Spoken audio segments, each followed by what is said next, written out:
তো আজকে হচ্ছে 2 এপ্রিল 2025, আমাদের বার কাউন্সিল প্রিলিমিনারি ব্যাচ 2025-এর 35তম ক্লাস এবং দণ্ডবিধির 11তম ক্লাস।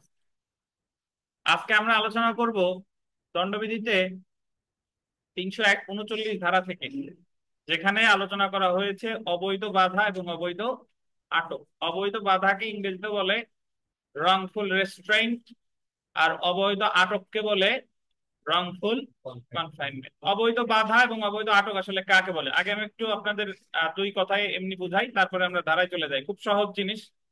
একজন ব্যক্তির যেদিকে যাওয়ার অধিকার আছে সেদিকে যেতে যদি তারে কেউ বাধা দেয়, যেদিকে যাওয়ার অধিকার বলতে আইনগত অধিকার বলে।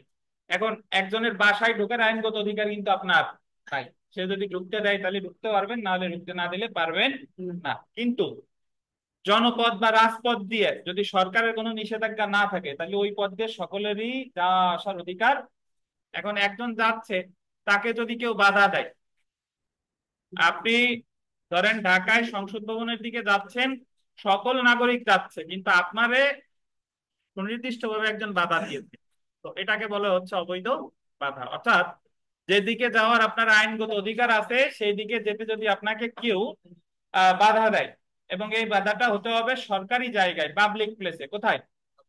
সরকারি জায়গায় বা পাবলিক প্লেস। এখন পাবলিক প্লেস কখনো কখনো সরকারি হতেও পারে, আবার নাও হতে পারে। এখন সরকারি বলতে এটা বোঝাচ্ছে যে যে জায়গায় যাওয়ার সকলের অধিকার আছে। ধরেন সিনেমা হলে যাওয়ার সকলের অধিকার আছে, কিন্তু নির্দিষ্ট একজন ব্যক্তিরে যেতে দেয় নাই, তাহলে সে তাকে কি দিয়েছে? অবৈধ বাধা। আবার আমাদের আহ 2-3 বছর আগে বা 1 বছর আগে কিছু কিছু বগুড়ায় একটা রেস্টুরেন্টে আপনার হরিজন সম্প্রদায়ের লোকরে ঢুকতে দেয় নাই। ওই রেস্টুরেন্টে সকলেই খাবার দাবার খায়, কিন্তু হরিজন সম্প্রদায়ের কয়েকজনকে রেস্টুরেন্টে ঢুকতে দেয় নাই, তাহলে তাদেরকে কি দিছে বলেন? অবৈধ বাধা। আচ্ছা, তাহলে আমরা এটা বলতে পারি যে একদিক থেকে বাধারে কি বলে? অবৈধ বাধা। বুঝছেন? এবং অবৈধ বাধাটা শুধু দেওয়া যায় কোথায়? সরকারি জায়গায় বা পাবলিক প্লেসে। আর যদি আপনাকে সকল দিক থেকে বাধা দিয়ে, অর্থাৎ একটা নির্দিষ্ট জায়গায় আপনার আটকে রাখছে, হতে পারে একটা রুমের মধ্যে, একটা বাড়ির মধ্যে, একটা মাঠের মধ্যে, আপনারা ওই নির্দিষ্ট জায়গার বাইরে যেতে দিচ্ছেন, আপনারা এই রুমে আছেন, সবাই যদি এই রুমে তালা দিয়ে রাখি, তাহলে আপনারা নির্দিষ্ট জায়গার বাইরে যেতে পারতেছেন না, এটার বলে অবৈধ আটক। তো বাংলায় অবৈধ বাধা বলে, বেআইনি বাধা বলে। বাংলায় অবৈধ আটক বলে, বেআইনি আটক বলে, আবার বেআইনি অবরোধও বলে। বাট ইংরেজিতে অবৈধ বাধা হলো রংফুল রেস্ট্রেইন, আর অবৈধ আটক হলো রংফুল কনফাইনমেন্ট। কথা শেষ, এই হলো কাহিনী। এবং এই দুইটার ভিতরে যদি আপনি পার্থক্য করেন, অবৈধ বাধা হলো একদিক থেকে বাধা, আর অবৈধ আটক কয় দিক থেকে? সকল দিক। অবৈধ বাধা শুধুমাত্র সরকারি জায়গায়, বিশেষ করে পাবলিক প্লেস। বেসরকারি জায়গায় এটা প্রযোজ্য না, বেসরকারি স্থলপথ বা জলপথে ক্ষেত্রে প্রযোজ্য না। কিন্তু আহ অবৈধ আটক সরকারি বেসরকারি যে কোনো জায়গায় হতে পারে। অবৈধ বাধা হচ্ছে একটু লঘুতর অপরাধ, আর অবৈধ আটক হচ্ছে কি? গুরুতর অপরাধ। এটার ইংরেজিতে বলে রংফুল রেস্ট্রেইন, এটার ইংরেজিতে বলে কি? Wrongful confinement. এই অবৈধ বাধার শাস্তি আমরা একটু দেখবো, যে শাস্তি এই প্রকৃতপক্ষে কম, আর অবৈধ আটকের শাস্তি কি বেশি। একটু পড়ি দেখেন। প্রথমে আমরা চলে আসি অবৈধ বাধা বা রংফুল রেস্ট্রেইন্টের সংজ্ঞা। কোন ব্যক্তিকে আন্ডারলাইন করবেন, যেদিকে গমনের অধিকার আছে, অধিকার আছে শব্দটা আন্ডারলাইন করেন, তাকে সেই দিকে গমনে বল দিবেন। স্বেচ্ছাকৃত বাধা দেওয়া হলে তাকে অবৈধ বাধা দান করা হয়েছে বলে গণ্য হবে। স্বেচ্ছাকৃত বাধা হইতে হবে, অনিচ্ছাকৃত বাধা হইলে আবার হবে না। তারপর আন্ডারলাইন করেন, বলতেন আর কি, সরকারি বেসরকারি স্থল বা জলপথে বাধা দানের ক্ষেত্রে এটা প্রযোজ্য নয়। কোথায় কোথায়? বেসরকারি স্থল বা জলপথ, বেসরকারি স্থল বা জলপথ। এবং এই বাধাটা অবশ্যই কি হতে হবে? স্বেচ্ছামূলক। আপনি লিখতে পারেন যে অবৈধ বাধা হলো কয় দিক থেকে বাধা? একদিক থেকে বাধা। তাহলে এটার সংজ্ঞা দিছে 339। এবার আপনি চলে এসেন ধারা 340, অবৈধ আটক বা অবরোধ। অবৈধ আটক বা অবরোধ, রংফুল কনফাইনমেন্ট। দেখেন, যে ব্যক্তি অন্য কোনো ব্যক্তিকে, আন্ডারলাইন করবেন, কোন নির্দিষ্ট এলাকার বাইরে গমনে নিরস্ত করার জন্য অবৈধভাবে বাধা দান করে সেই ব্যক্তিকে অবৈধভাবে আটক করেছে বলে বিবেচিত হবে। একটু স্টার দিয়ে লিখতে পারেন যে সকল দিক থেকে বাধা। কি লিখবেন? সকল দিক থেকে বাধা। তাহলে অবৈধ বাধার সংজ্ঞা দিছে 339, অবৈধ আটকের সংজ্ঞা দিছে কত? 340। উদাহরণ দিই।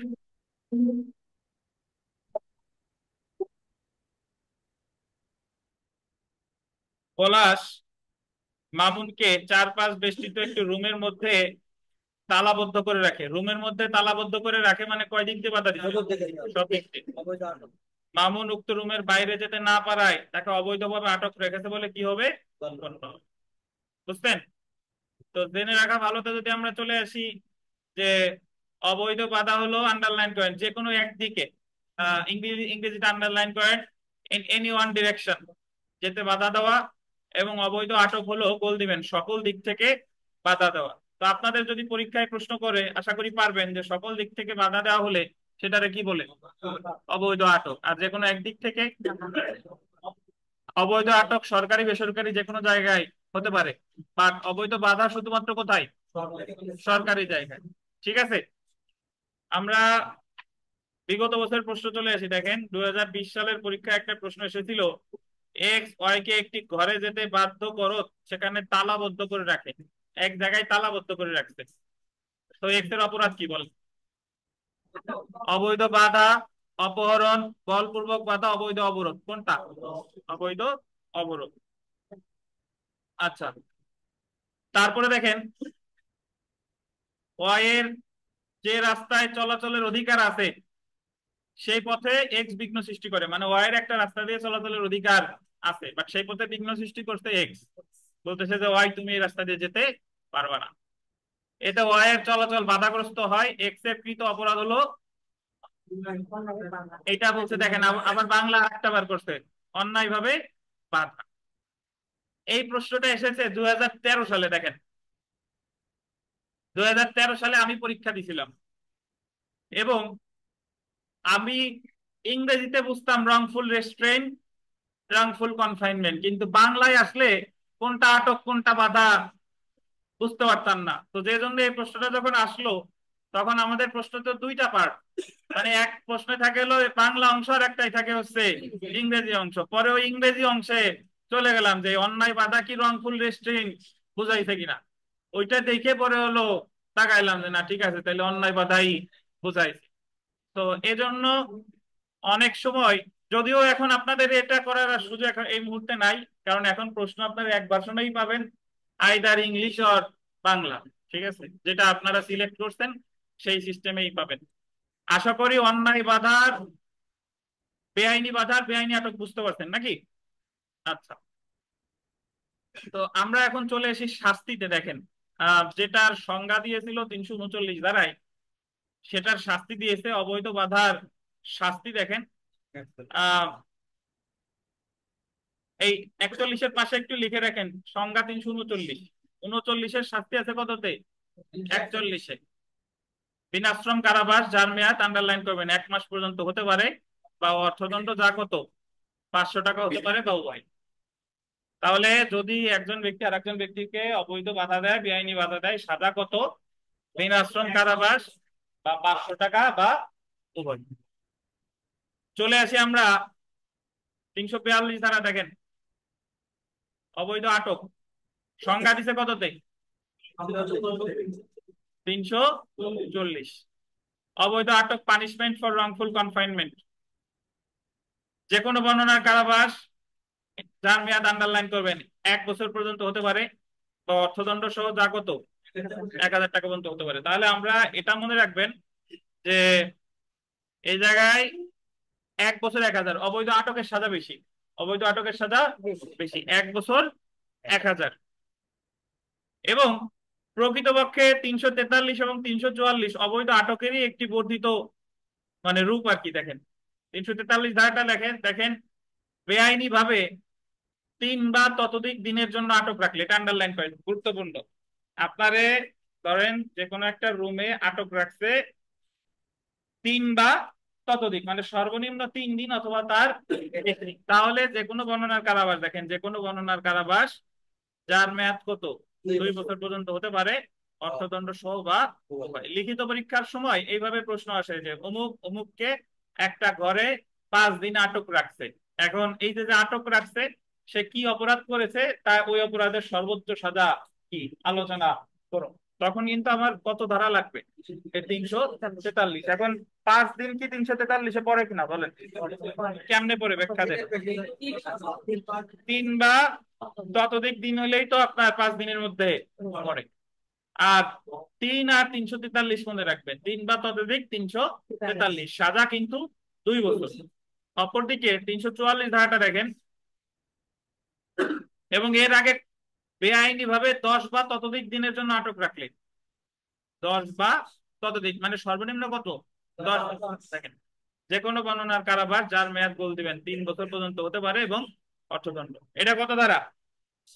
344। তাহলে আপনি মনে রাখবেন যে 3 বা ততোধিক হইলে সাজা কত, 2 বছর, আর 10 বা ততোধিক হইলে 3 বছর।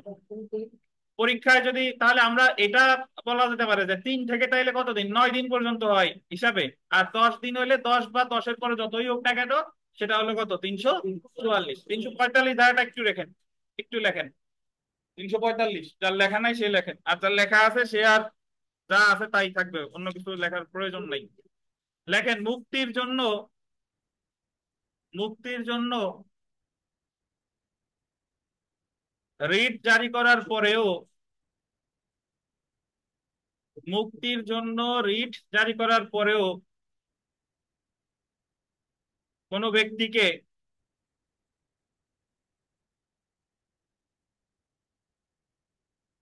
অবৈধভাবে বন্দী রাখা,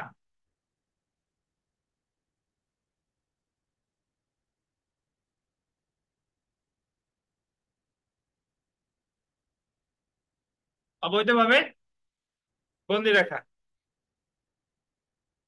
মুক্তির জন্য রিট জারি করার পরেও অবৈধভাবে বন্দী রাখা, একটু হাইপেন দিয়ে লেখেন, অবৈধ আটকের শাস্তি প্লাস 2 বছর। অবৈধ আটকের শাস্তি প্লাস 2 বছর।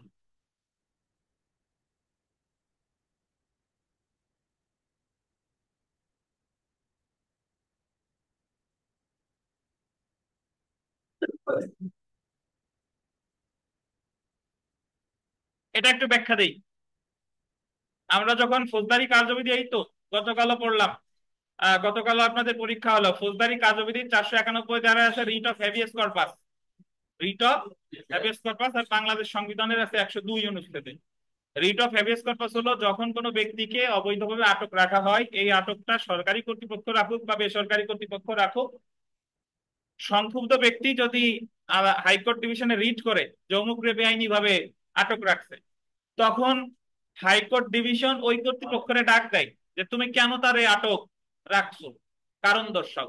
যদি সে কোনো কারণ দর্শাতে না পারে বা যে কারণ দর্শাইছে আদালত তাতে সন্তুষ্ট হয় নাই, তাহলে সেক্ষেত্রে আপনার আদালত বলবে যে তুমি তাকে মুক্তি দাও, তুমি তাকে কি মুক্তি দাও। কিন্তু আদালত মুক্তি দেওয়ার কথা বলার পরেও যদি মুক্তি কি করে বলেন, যদি না দেয়, তাহলে যে কয়দিন আটক রাখবে সেই আটকের সাজা তার সাথে এক্সট্রা অতিরিক্ত কত, 2 বছর। বুঝতে পারছেন? তাহলে যখন কোনো ব্যক্তিকে অবৈধভাবে আটক রাখা হয়, তখন কি রিট করে, writ of habeas corpus, writ of habeas corpus. এবং এটাই মুক্তির আদেশ দেওয়ার পরে যদি তারপরেও ধরেন পুলিশ মুক্তি দেয় নাই, পুলিশ মুক্তি তার দেয় নাই, তাহলে পুলিশ যে কয়দিন ওই ব্যক্তির অন্যভাবে আটক রাখছে সেটার জন্য সাজা তো ওই যে 42, 43, 44 আছে। আর এটার অতিরিক্ত হিসেবে আরো কত, 2 বছর। এই কথাটাই বলেছে কত ধারায়, 345 ধারায়। ধন্যবাদ, আশা করি বুঝতে পারছেন। এতে কারে দিবেন, আটকই তো রাখছে। যে পুলিশ যদি ডিবির হারুন যদি আটক রাখে, ডিবির হারুন রে ধরেন হাইকোর্ট বললো যে আপনি ওদের ছেড়ে দেন, তারপরেও দেখা গেল আরো 2 দিন আটক রাখছে, তাহলে 2 দিনের জন্য তাহলে তার বিরুদ্ধে হবে 342। 42-এ কত হতে পারে, 1 বছর। আর 45-এ আরো এক্সট্রা যোগ হবে কত, 2 বছর। যদি এরকম হয় যে ডিবির হারুন তাদের 5 দিন আটক রাখছে ওই রিট ইস্যুর পরেও, তাহলে এই জায়গা 43-এ আছে কত, 2 বছর। আর এক্সট্রা যোগ হবে কত, 2 বছর। বুঝছেন? এই হলো কাহিনী। তো সেলফ প্র্যাকটিসে যা যা আছে এগুলা ইনশাল্লাহ পারবেন, যেগুলা গুরুত্বপূর্ণ আসার মতো। আপনি খুব সিম্পল প্রশ্ন আসতে পারে এইভাবে একটা আসবে যে অবৈধ বাধার সংজ্ঞা কত দাঁড়ায়? 339। অবৈধ আটকের সংখ্যা কত দাঁড়ায়? 340। 340। আপনাদের বিচলিত হওয়ার কিছু নাই। আমরা মোটামুটি যে জায়গায় রেগুলার যে পড়াশোনা করতেছি, বাসায় যা পড়েন না না পড়েন, এই জায়গায় আমরা প্রচুর পড়াশোনা করব। এই জায়গায় যা যা আলোচনা করব, এই কথাটুকু যদি পরীক্ষার আগ পর্যন্ত মাথায় রাখতে পারেন, ইনশাল্লাহ আমাদের এমসিকিউ পাস হয়ে যাবে। বুঝতে পারছেন? তো এই জায়গা থেকে কি প্রশ্ন আসবে, যেহেতু আমরা বললামই যে সরকারি বেসরকারি জায়গা তিন বা ততোধিক রিট ইস্যু, একদিক থেকে বাধা, তার দিক থেকে বাধা, বেআইনি বাধা, বেআইনি অবরোধ, এই তো কথা। আর তো আর কিছু আসবে না। দেখেন 4 নম্বর প্রশ্নটা দেখেন, অবৈধ বাধা নিম্নলিখিত কোন ক্ষেত্রে প্রযোজ্য না? অবৈধ বাধা বলছে, এটা আপনার বেসরকারি আর বেসরকারি কি স্থলপথে, এই দুইটা ক্ষেত্রে প্রযোজ্য না। 5 নম্বর প্রশ্নটা যদি দেখেন, যে পলাশ এরূপ একটি রাস্তায় বাধার সৃষ্টি করে, যে রাস্তা অতিক্রম করার অধিকার ময়ের রয়েছে। পলাশ সরল বিশ্বাসে বিশ্বাস করে না যে তার উক্ত পথ বন্ধ করার অধিকার রয়েছে। পলাশের দ্বারা ম রাস্তা অতিক্রমে বাধাপ্রাপ্ত হয়, তাহলে বাধা দিছে, কি বাধা হবে বলেন? অবৈধ বাধা। বুঝতে পারছেন? তো এই জায়গা আর যে উদাহরণ টুদাহরণ আছে এগুলো আমরা পড়লাম না, সবই মোটামুটি গুরুত্বপূর্ণ, সাদা টাদা দেখে নিয়েন। যদি কোনোটা আপনারা বুঝতে না পারেন, সমস্যা হয়, অবশ্যই আমাদের পরের ক্লাসে অবগত করবেন যে স্যার এই জিনিসটা আমরা বুঝতে পারিনি। বুঝতে পারছেন? তবে এই যে যে সেলফ প্র্যাকটিসের প্রশ্ন, এগুলা কোনোটাই কিন্তু আমরা মুখস্থ করব না। এই যে যা আলোচনা করলাম এগুলা যদি আমি পড়ি, তারপরে সেলফ প্র্যাকটিসে দেখবেন যে 98% প্রশ্নের উত্তর আমি পারি, দুই একটা ওখানে আনকমন আসতে পারে, এই আর কি কাহিনী। আচ্ছা, আমি একটা মজার কথা বলি, সেটা হলো আমি একজনকে লিখিত পড়াইতাম। তো উনি আমাদের এখানে পড়ে এসে আইন পাঠ করছে। উনি আগে আগে মানে নিজে পড়ার পরে 2বার লিখিত দিয়ে অকৃতকার্য হয়েছিল। তা উনি বলতেছে, স্যার আমি যেবার জীবনে প্রথমবার প্রিলি পাস করছি, তো সেইবার আমি এই আইন পাঠের শুধু প্রশ্ন মুখস্থ করছি। প্রশ্ন বুঝেন তো? এই বিগত বছরের প্রশ্ন আর সেলফ প্র্যাকটিস, কিন্তু এর ভিতরে যে কি আছে বা বুঝিও নাই পড়িও নাই, প্রশ্নে যা আছে তাই মুখস্থ করছি, এইটা পরীক্ষা এটা পড়ে যে পাস করছি। কিন্তু আপনার কাছে আইসা এই যে দাও, আপনি তো প্রশ্ন করার পরে আগে তো এই জায়গায় আমরা মূল জিনিস পড়ি। তো পড়ার সিস্টেম হচ্ছে যে প্রশ্ন কখনোই মুখস্থ করার দরকার নাই, এমনি যদি আপনি মূল জিনিসটা বুঝেন প্রশ্ন অটোমেটিক্যালি পারেন। এ হচ্ছে কাহিনী। আচ্ছা, আমরা চলে আসি দেখেন আহ পরের অপরাধটা। এবং এই অপরাধগুলো আপনার জানা লাগবে কেন? এই আমাদের দণ্ডবিধিতে পার্থক্য আসে বর্তমানে লিখিত পরীক্ষায়। তো লিখিত পরীক্ষায় পার্থক্য আসে, এসে গেল যে অবৈধ বাধা অবৈধ আটকের মধ্যে পার্থক্য লিখুন। আপনি যতটুকু জানেন এর মধ্যে কিন্তু পার্থক্য লেখা যায়। প্রথমে আমি সংজ্ঞাগত, এটার সংজ্ঞা, এটার সংজ্ঞা, এটার সংজ্ঞা দিয়েছে 339, এটার সংজ্ঞা দিয়েছে 340। এটার ইংরেজিতে বলে রংফুল রেস্ট্রেন্ট, এটার ইংরেজিতে বলে কি রংফুল কনফাইনমেন্ট। বাধার প্রকৃতি বলে, এটারে বাধা দেয় একদিক থেকে, এটারে বাধা দেয় কয় দিক থেকে? সকল দিক থেকে। জায়গার কথা যদি বলি, এটা সরকারি জায়গার ক্ষেত্রে প্রযোজ্য, এটা সরকারি বেসরকারি উভয় জায়গার ক্ষেত্রে প্রযোজ্য। যদি বলি এটা হলো লঘুতর, এটা হলো কি গুরুতর। যদি শাস্তি বলি, এটার শাস্তি এই, এটার শাস্তি এই। তারপরে এটার একটা উদাহরণ, এটার একটা উদাহরণ, এই করে লিখলেই আপনার হয়ে যাবে দণ্ডবিধির পার্থক্য। বুঝতে পারছেন? তাহলে দণ্ডবিধির যে কোনো অপরাধের পার্থক্য আপনার লিখিত পরীক্ষার সময় আলাদা করে পড়া লাগবে না, যদি এই জিনিসটা আপনার মনে থাকে যে এই অপরাধের সংজ্ঞা কি আর এই অপরাধ কি কোন ধারায় আছে। এই যে দুইটা জিনিস জানলেই আপনি আলাদা করে ওই জিনিসগুলো লিখতে পারবেন ইনশাল্লাহ। তো এরপরে আমরা চলে আসি দেখেন অপরাধমূলক বল প্রয়োগ বা আক্রমণ সম্পর্কিত অপরাধ, ধারা 349 থেকে কত? 358 of criminal force and assault. তো প্রথমে আমরা চলে আসি 349 ধারা, দেখেন বল প্রয়োগ, ফোর্স। ফোর্স হচ্ছে কাকে বলে একটু পড়ি দেখেন, যে 349 ধারায় বল প্রয়োগকে বা শুধু ফোর্সকে সংজ্ঞায়িত করা হয়েছে। সাধারণ অর্থে বল প্রয়োগ হলো কোনো ব্যক্তির বল দিবেন সম্মতি ছাড়া, বল দিয়েন কোনো ব্যক্তির সম্মতি ছাড়া বা কোনো ব্যক্তির বল দিবেন ইচ্ছার বিরুদ্ধে, আপনার সম্মতি ছাড়া বা আপনার ইচ্ছার বিরুদ্ধে, আন্ডারলাইন করবেন গতি পরিবর্তন, আন্ডারলাইন করবেন গতিশীল করা, আন্ডারলাইন করবেন গতি রোধ করা। মানে আপনাকে আপনার সম্মতি ছাড়া বা আপনার ইচ্ছার বিরুদ্ধে যদি কেউ আপনার গতি পরিবর্তন করে, আপনি যে গতিতে ছিলেন আপনার গতি পরিবর্তন করছে, আপনার গতিশীল করছে, আপনি দাঁড়াইছিলেন আপনারে দাওয়া দিচ্ছে, গতিশীল করা বা গতি রোধ করা, আপনি আসতেছিলেন হেঁটে আপনারে থামাই দিছে, তাহলে গতি পরিবর্তন গতিশীল অথবা গতি রোধ অবশ্যই আপনার ইচ্ছার বিরুদ্ধে, তাহলে আপনাকে কি করেছে বলে গণ্য হবে? ফোর্স। কি বলেন? ফোর্স। তো 349 ধারা কোনো ব্যক্তি অপর ব্যক্তির প্রতিকূল দিবেন, তিনটি উপায়ে বল প্রয়োগ করতে পারে। কয়টি উপায়? তো এই তিনটা উপায় কি কি একটা দেখেন, আন্ডারলাইন করবেন। নিজের দৈহিক শক্তি দিয়ে, নিজের দৈহিক শক্তি দিয়ে অর্থ হলো আপনি কাউরে গতিশীল করছেন, গতি রোধ করছেন বা গতি পরিবর্তন করছেন নিজের শক্তি দিয়ে।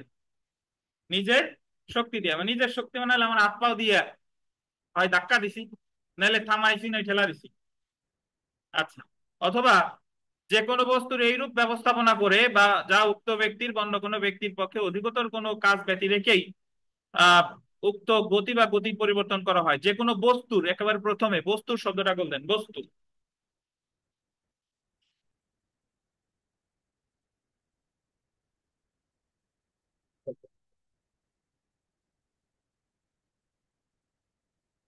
যে কোনো বস্তু দিয়ে ওই তিনটা কাজ করছেন, গতিশীল, গতিরোধ বা গতি পরিবর্তন। বস্তু বুঝান তো লাঠি, তারপরে পিস্তল, মানে অন্যান্য যা আছে বস্তু দিয়া। প্রথমটা হলো সরাসরি দৈহিক শক্তি দিয়ে করছেন, আর দ্বিতীয়টা করছেন কি দিয়ে? বস্তু দিয়ে। 3 নম্বরটা দেখেন, কোন প্রাণী চলতে দিয়ে উক্ত ব্যক্তির গতি পরিবর্তন বা চলা হতে বিরত হতে প্রবৃত্ত করে। কোন প্রাণী দ্বারা, আপনি কুকুর পালেন, কুকুর দিয়ে ভয় দেখাইছেন একজনকে, অথবা আপনি দেখা গেল রাসেল ভাইপার পালেন, তো রাসেল ভাইপার একজনকে ছেড়ে দিলেন যে যাওয়ার একটু কামানোর দরকার নাই তারা দিয়ে। তাহলে এই যে যে বিষয়গুলা, তাহলে আপনি এটা কোনো প্রাণীর মাধ্যমে করতে পারেন, কোনো বস্তুর মাধ্যমে করতে পারেন, বা নিজের দৈহিক শক্তির মাধ্যমে করতে পারেন। কি করবেন? একজনের গতিশীল করবেন, গতি রোধ করবেন বা গতি পরিবর্তন করবেন। কিসের কিসের মাধ্যমে? নিজের দেহে দৈহিক শক্তি, কোনো বস্তু বা কোনো প্রাণী। তাহলে এটাকে কি বলা হবে? ফোর্স। শুধু ফোর্সের সংজ্ঞা দিছে কত ধারায়? 349। ধরেন আপনি ওই ঈদের বাজার করতে গেছেন, ভিড়ের মধ্যে হাঁটতেছিলেন, তো হাঁটার ফলে দেখা গেলো এতই ভিড় যে আপনার আপনার হাঁটার সময় একজন অনাকাঙ্ক্ষিত ভাবে একজনের ধাক্কা লেগে পড়ে গেছে, আপনার ধাক্কা লেগে পড়ে গেছে। এখন ধাক্কাটা তো আপনি ইন্টেনশনালি দেন নাই, কিন্তু এটা তো আপনি নিজের দৈহিক শক্তির মাধ্যমে ওনার গতি কি করছেন? রোধ করছেন। তাহলে এই বিষয়টা কি হয়েছে বলেন? ফোর্স। বল প্রয়োগ অথবা ফোর্স। তো শুধু বল প্রয়োগ কোনো অপরাধ না। গতদিন যে আমরা পড়ছিলাম যে শুধু আঘাত, শুধু গুরুতর আঘাত, এগুলা কোনো অপরাধ না, তাহলে শুধু বল প্রয়োগও কোনো অপরাধ না। আচ্ছা, তাহলে অপরাধ কখন? অপরাধ কখন সেটা বলছে আবার 350-এ। এই কাজগুলাই যখন আপনি কোনো অপরাধ সংগঠনের উদ্দেশ্যে বা খারাপ উদ্দেশ্যে করবেন, তখন এটা হয়ে যাবে কি? Criminal force. তখন ফোর্সটা হয়ে যাবে ক্রিমিনাল ফোর্স। দেখেন, তবে তার আগে এখানে সংক্ষেপে বলা যায়, 349 ধারায় গোল দিবেন, তিনটি উপায়ে বল প্রয়োগ হতে পারে। গতিশীল করিয়ে কজ মোশন, গতি পরিবর্তন করিয়ে চেঞ্জ অফ মোশন, গতি রোধ করে সেসেশন অফ মোশন। ঠিক আছে? তাহলে আমাদের পরীক্ষায় যদি আসে যে বল প্রয়োগ হয় কয়টি উপায়? তিনটি উপায়। জি। আবার কেউ 3 3 6টা বানায়েন না, যে ওই যে গতিশীল, গতিরোধ, গতি পরিবর্তন, নিজের দেহ, বস্তু আর প্রাণী, ওই জায়গা 3, এই জায়গা 3, 6টা না, কিন্তু তিনটে উপায় করে। ঠিক আছে? এখন আমরা চলে আসি 350 ধারা, অপরাধমূলক বল প্রয়োগ। এই জায়গায় অ্যাকচুয়ালি খুব সোজা, 349-এ যা আছে ওই কাজটা আপনি করছেন কিভাবে? অপরাধ করার উদ্দেশ্যে। তানভীর পাচ্ছে না, হাবুডুবু খাচ্ছে, ওনার একটু সাহায্য করেন দি, পাইছেন? তানভীর।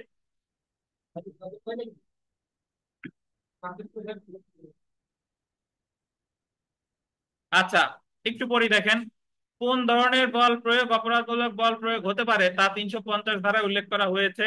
350 ধারায় বলা হয়েছে বল প্রয়োগ অপরাধমূলক বল প্রয়োগ হতে পারে যদি কোনো ব্যক্তির প্রতি বল দেন স্বেচ্ছামূলক ভাবে বল প্রয়োগ করা হয়। স্বেচ্ছামূলক ভাবে মানে কি? ইচ্ছাকৃতভাবে। এমন বল প্রয়োগ উক্ত ব্যক্তির সম্মতি ছাড়া করা হয়, বল প্রয়োগ করা হয়েছে। আহ কোন অপরাধ সংগঠনের জন্য যে ব্যক্তির প্রতি বল প্রয়োগ করা হবে সেই ব্যক্তির প্রতি, আন্ডারলাইন করেন, প্রতি ভীতি বিরক্তি সৃষ্টি করার অভিপ্রায়, প্রতি ভীতি বা বিরক্তি সৃষ্টি করার বা সম্ভাবনা আছে জেনে করা হয়। এখন খুব সংক্ষেপে একটু উত্তর দিবেন, সেটা হলো যে বিথিকাই বলেন, আপনি ধারেই আছেন, এক কথায় একেবারে বুঝাই দিবেন, সেটা হলো যে বল প্রয়োগ এবং অপরাধমূলক বল প্রয়োগের মধ্যে বিথিকা, তাহলে সম্পর্ক কি? এমনি হাঁটতেছে হাঁটতেছে ধাক্কা লাগছে, আর অপরাধমূলক ইচ্ছাকৃত ভাবে দিচ্ছে। ইচ্ছা, ওই ধাক্কাটা যদি কেউ ইচ্ছাকৃত ভাবে দেয়, মানে কোনো অপরাধ সংগঠনের উদ্দেশ্যে, তখন সেই ফোর্সটা হয়ে যাবে কি? Criminal force. আর আমরা এটা বলতে পারি শুধু ফোর্স 349, ক্রিমিনাল ফোর্স কত? 350। তো এই সম্পর্ক আর আমি পড়তেছি না, জেনে রাখা ভালোতে চলে আসি। দেখেন, জেনে রাখা ভালো। বল প্রয়োগ পরবর্তীতে অপরাধমূলক বল প্রয়োগ হতে পারে যদি তা 350 ধারা শর্ত পূরণ করে। অপরাধমূলক বল প্রয়োগ ইংলিশ আইনে গোল্ডেন ব্যাটারি বলে পরিচিত। অপরাধমূলক বল প্রয়োগ ইংলিশ আইনে কি বলে পরিচিত? ব্যাটারি। লিথিয়াম আয়ন ব্যাটারি না আমাদের পেন্সিল ব্যাটারি, কোনটা বলেন? আচ্ছা, আইনের ব্যাটারি, জি, ইংলিশ আইনের ব্যাটারি। তো আমরা একটু আপনাদের আগেই বলছি যে ইংরেজি প্রতিশব্দ আর ইংলিশ আইন এক জিনিস না। ইংলিশ আইন মানে হলো ইংল্যান্ডে এই অপরাধটার নাম হচ্ছে ব্যাটারি। তো আমরা এখন পর্যন্ত দুইটা অপরাধ করছি, যে দুইটা অপরাধ ইংলিশ আইনে এর আগে পড়ছি 191 ধারায় মিথ্যা গিভিং ফলস এভিডেন্স বলে পারজুরি, আর 350 ধারায় সংজ্ঞায়িত অপরাধ বলে কি? ব্যাটারি বা ক্রিমিনাল ফোর্স। ঠিক আছে। তো এখন আমরা চলে আসি 351 ধারা, আক্রমণ বা অ্যাসল্ট। আন্ডারলাইন করে, আক্রমণ বা অ্যাসল্ট। এর পাশে একটু লেখেন শারীরিক আঘাত, পাশে লিখে রাখেন শারীরিক আঘাত। অ্যাসল্টের এখানে লেখেন শারীরিক আঘাত। আপনাদের বিভ্রান্ত করতে আসতে পারে যে শারীরিক আঘাত, অ্যাসল্টের আর এক বাংলা কি? শারীরিক আঘাত, পরীক্ষায় আসছে।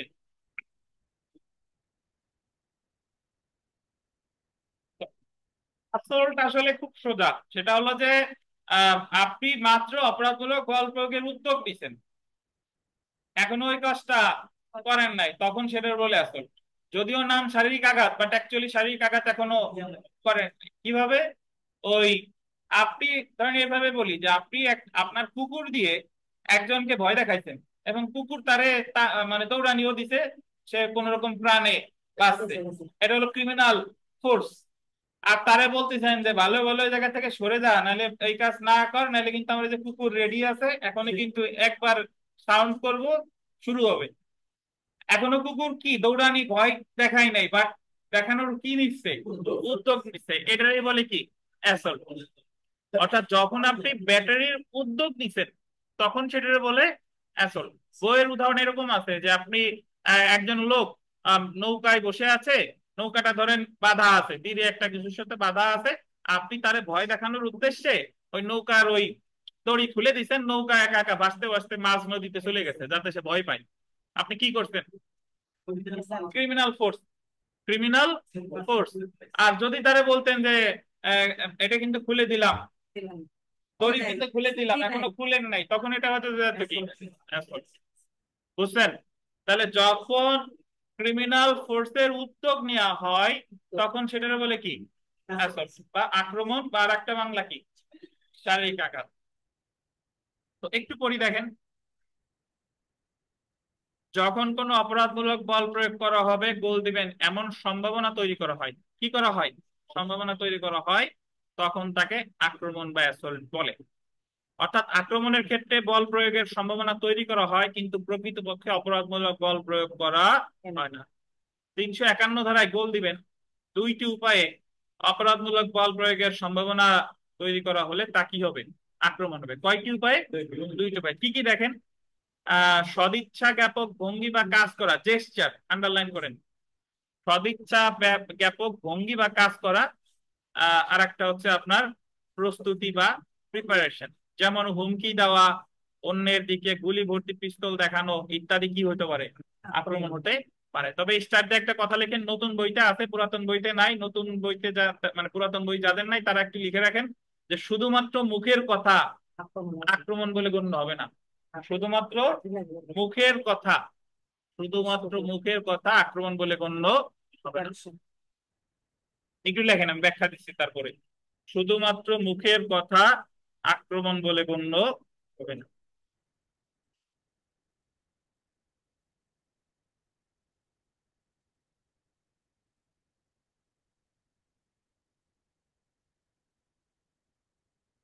এটার অর্থ হলো যে আপনি মুখ দিয়ে বলতেছেন কিন্তু কার্য, প্রকৃতপক্ষে আপনার কোনো অঙ্গভঙ্গি নাই। শুধু মুখ দিয়ে হুমকি দিলেই হবে না, মুখের হুমকির সাথে সাথে কি অঙ্গভঙ্গি লাগবে, কুকুর লাগবে, লাঠি লাগবে, যে কোনো একটা কিছু লাগবে। কুকুর লাঠি না থাকলেও অ্যাকচুয়ালি হাত পা কি করতে হবে, নাড়াচাড়া করতে হবে। কিন্তু রোবটের মতো মুখ দিয়ে বললে সেটা আক্রমণ বা অ্যাসল্ট হবে না। বুঝছেন? তাহলে পরীক্ষায় যদি প্রশ্ন আসে যে শুধু মুখের কথা কি অ্যাসল্ট হবে কিনা, হবে না। তো এখন আমরা আক্রমণ আর অপরাধমূলক বল প্রয়োগের মধ্যে পার্থক্য, পার্থক্য অ্যাকচুয়ালি এটা বিস্তারিত করবো না, পার্থক্য মুখোমুখি করে ফেলি।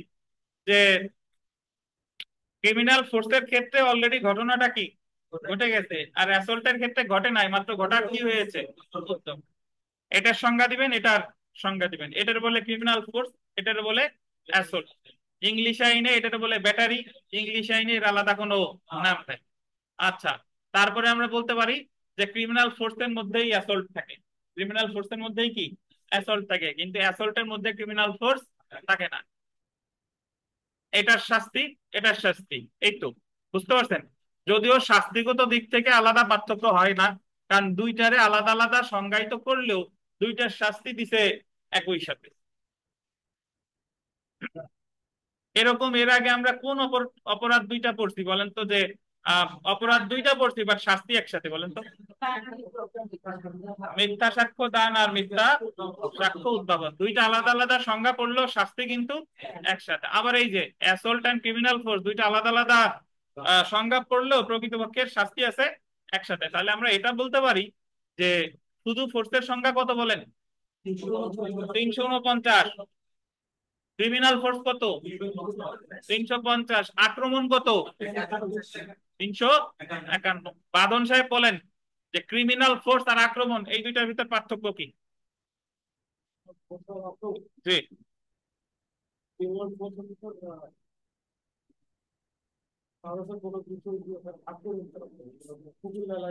হুম। আমার কাছে কুকুর আছে, আমি ভয় দেখাইলাম যে আমি কুকুর দিয়ে দৌড়ানি দিব, বলেন তো হয়েছে কিনা ওনার? মানে ঘটনা আপনি যদি ভয়টা দেখাই ফেলেন তাহলে তো ক্রিমিনাল ফোর্স, আর মাত্র উদ্যোগ নিচ্ছেন তাহলে সেটার বলে কি অ্যাসাল্ট। জেনে রাখা ভালো। দেখেন, কেউ না বুঝলে বললেন যে বুঝতেছি না, বলেন বলেন।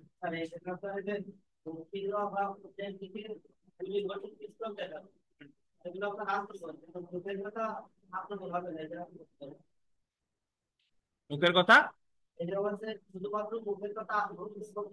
হ্যাঁ হ্যাঁ, হুমকিটা বলতে যদি যদি আপনি শুধু হুমকি দেন তাহলে তো হবে না, হুমকির সাথে অবশ্যই আপনার অঙ্গভঙ্গি দরকার। এখন উনার প্রশ্ন হলো এই জায়গায় শুধু হুমকি দেওয়া লেখলো কেন, তাই তো? তো হুমকি দেওয়ার পরে ওই ধারায় আলাদা বলাই আছে যে শুধু মুখের কথা আক্রমণ হবে না। হুমকির সাথে সাথে শুধু হুমকি দিলেন যে তোমারে গুলি করবানি, কিন্তু আপনার তো পিস্তলই নাই, তো এটা হবে না। আর হুমকিও হুমকিও দেবেন নাইছে নাইছে, বুঝতে পারছেন? আচ্ছা, তো তো আমরা জেনে রাখা ভালো দেখি যে অপরাধমূলক বল প্রয়োগ এবং আক্রমণের জন্য পৃথক কোনো শাস্তির বিধান দণ্ডবিধিতে নেই। অর্থাৎ আক্রমণের জন্য 2 বছরের শাস্তি এমন কোনো বিধান দণ্ডবিধিতে নেই। মূলত 352 থেকে 358 ধারা পর্যন্ত অপরাধমূলক বল প্রয়োগ এবং আক্রমণ কি কারণে করা হয়েছে তার উপর ভিত্তি করে শাস্তির বিধান আছে। তাহলে আমরা একটু শাস্তিতে চলে আসি। দেখেন,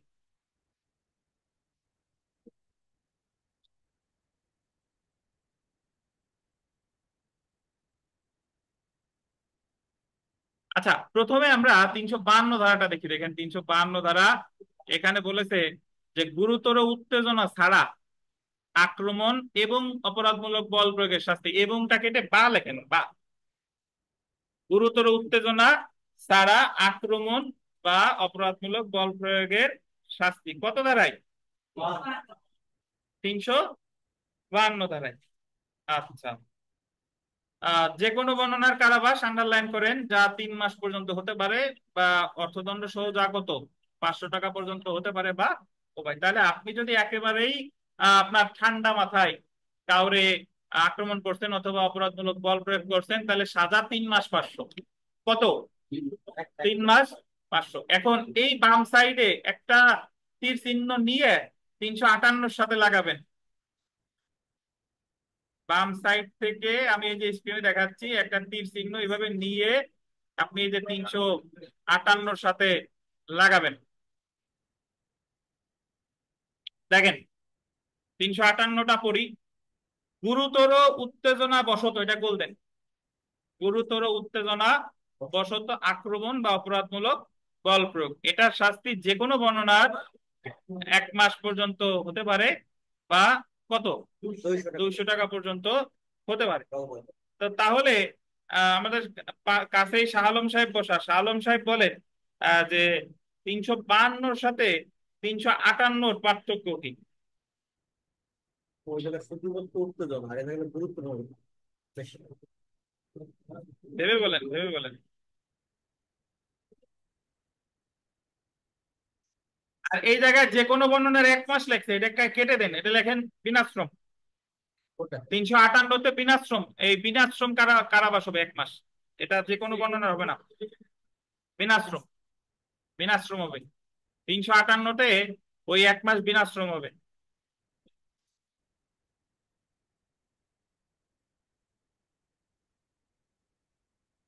ওই জায়গায় ওই আপনাদের 352-তে আপনি করতেন ঠান্ডা মাথায়, আর এটা হলো আপনার 58 তলে উত্তেজনা দিচ্ছে, কথা কাটাকাটির এক পর্যায়ে ধাক্কা দিচ্ছেন। এটা সাজা হবে কততে? 358-তে। এই জায়গায় সাজা আছে 1 মাস 200 টাকা, 1 মাস 200 টাকা। আর ওই জায়গায় সাজা কত? 3 মাস 500 টাকা।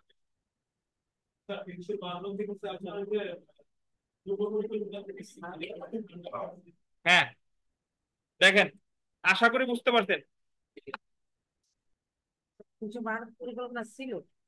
আর আর ছিল না, উত্তেজনা সারা, উত্তেজনা সারা। উত্তেজনা বুঝেন তো?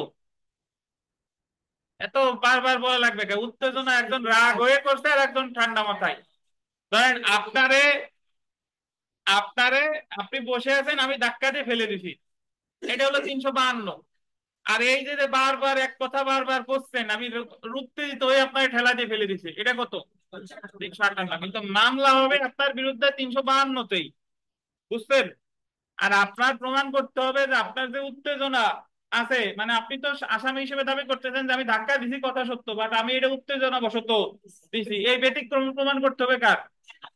আসামি।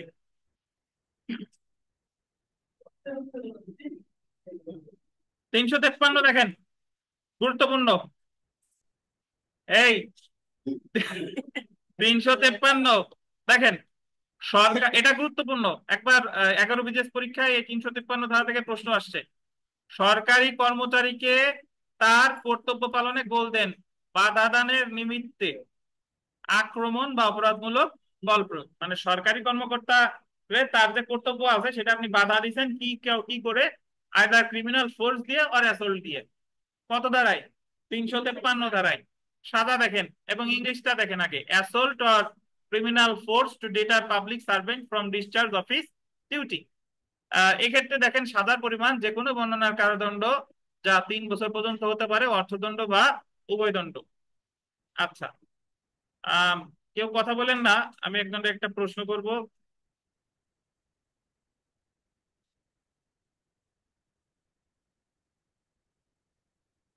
আহ,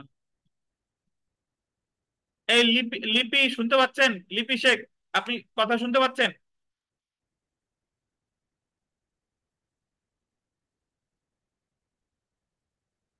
আচ্ছা, লোপা শুনতে পাচ্ছেন? লোপা, জি স্যার, শুনতে পাচ্ছি। আচ্ছা লোপা বলেন যে আমরা গতকাল এই সরকারি কর্মচারীকে বাধা দেওয়া রিলেটেড গতকাল কোনো বিধান পড়ছি কিনা বলেন। হ্যাঁ, হ্যাঁ জি স্যার, পড়ছি। আমিও শুনতে পাচ্ছি ভাইয়া। আচ্ছা লিপি, আপনি তাহলে উনি বলুক, লোপাই বলেন কোথায় জি পড়েছি, কি পড়ছি। স্যার, ওখানে পড়ছি 332-এ পড়ছি যে সরকারি কর্মচারীকে তার কর্তব্যের কাজে যদি ইচ্ছাকৃতভাবে আহ বাধা দান করে বা ইচ্ছাকৃতভাবে আঘাত করে, ওখানেই হ্যাঁ, পড়ে আসছি 332-এ। আর হলো যে কি, আর 333-এ পড়ছি যেটা ইচ্ছাকৃতভাবে গুরুতর আঘাত করে কর্তব্যের কাজে বাধা দান করার কারণে আর কি। ওখানে হলো একটার মধ্যে শাস্তি আছে হলো 3 বছর, যে কোনো বর্ণনার কারণ হলো 3 বছর অর্থদণ্ড, অভয়দণ্ড। আর ওইটার মধ্যে হলো যে 10 বছর এবং অর্থদণ্ড। ওখানে আছে, ধন্যবাদ, 332-এ আছে 3 বছর, 33-এ আছে 10 বছর। ধন্যবাদ। তো সেম বিধান আপনি আহ, আঘাত বা গুরুতর আঘাত ছাড়া যদি আপনি আক্রমণ করেন বা অপরাধমূলক বল প্রয়োগ করেন তাহলে সাজা কত? 353-তে কত বছর? 3 বছর। 3 বছর। হ্যাঁ, ওখানে 3 বছর। আচ্ছা, বুঝছেন? জি স্যার, আচ্ছা, থ্যাংক ধন্যবাদ। You sir. আপনি দেন, উত্তর দেন, আসল ফাঁদে পা দিয়েছেন। আচ্ছা দাঁড়ান, আপনার মাইক্রোফোন দিয়ে আগে।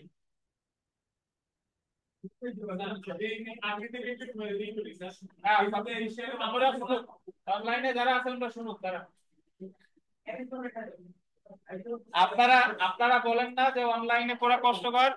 যারা অনলাইনে পড়ে তারা আফসোস করে যে আমরা অফলাইনে পড়তে পারতেছি না, কিন্তু কিন্তু কিছু ক্ষেত্রে মনে হয় যে আপনাদের চেয়ে অফলাইনের চেয়ে অনলাইনের স্টুডেন্টরা বেশি, মানে ওনারা আরো বেশি কষ্ট করে বা বেশি সক্রিয়।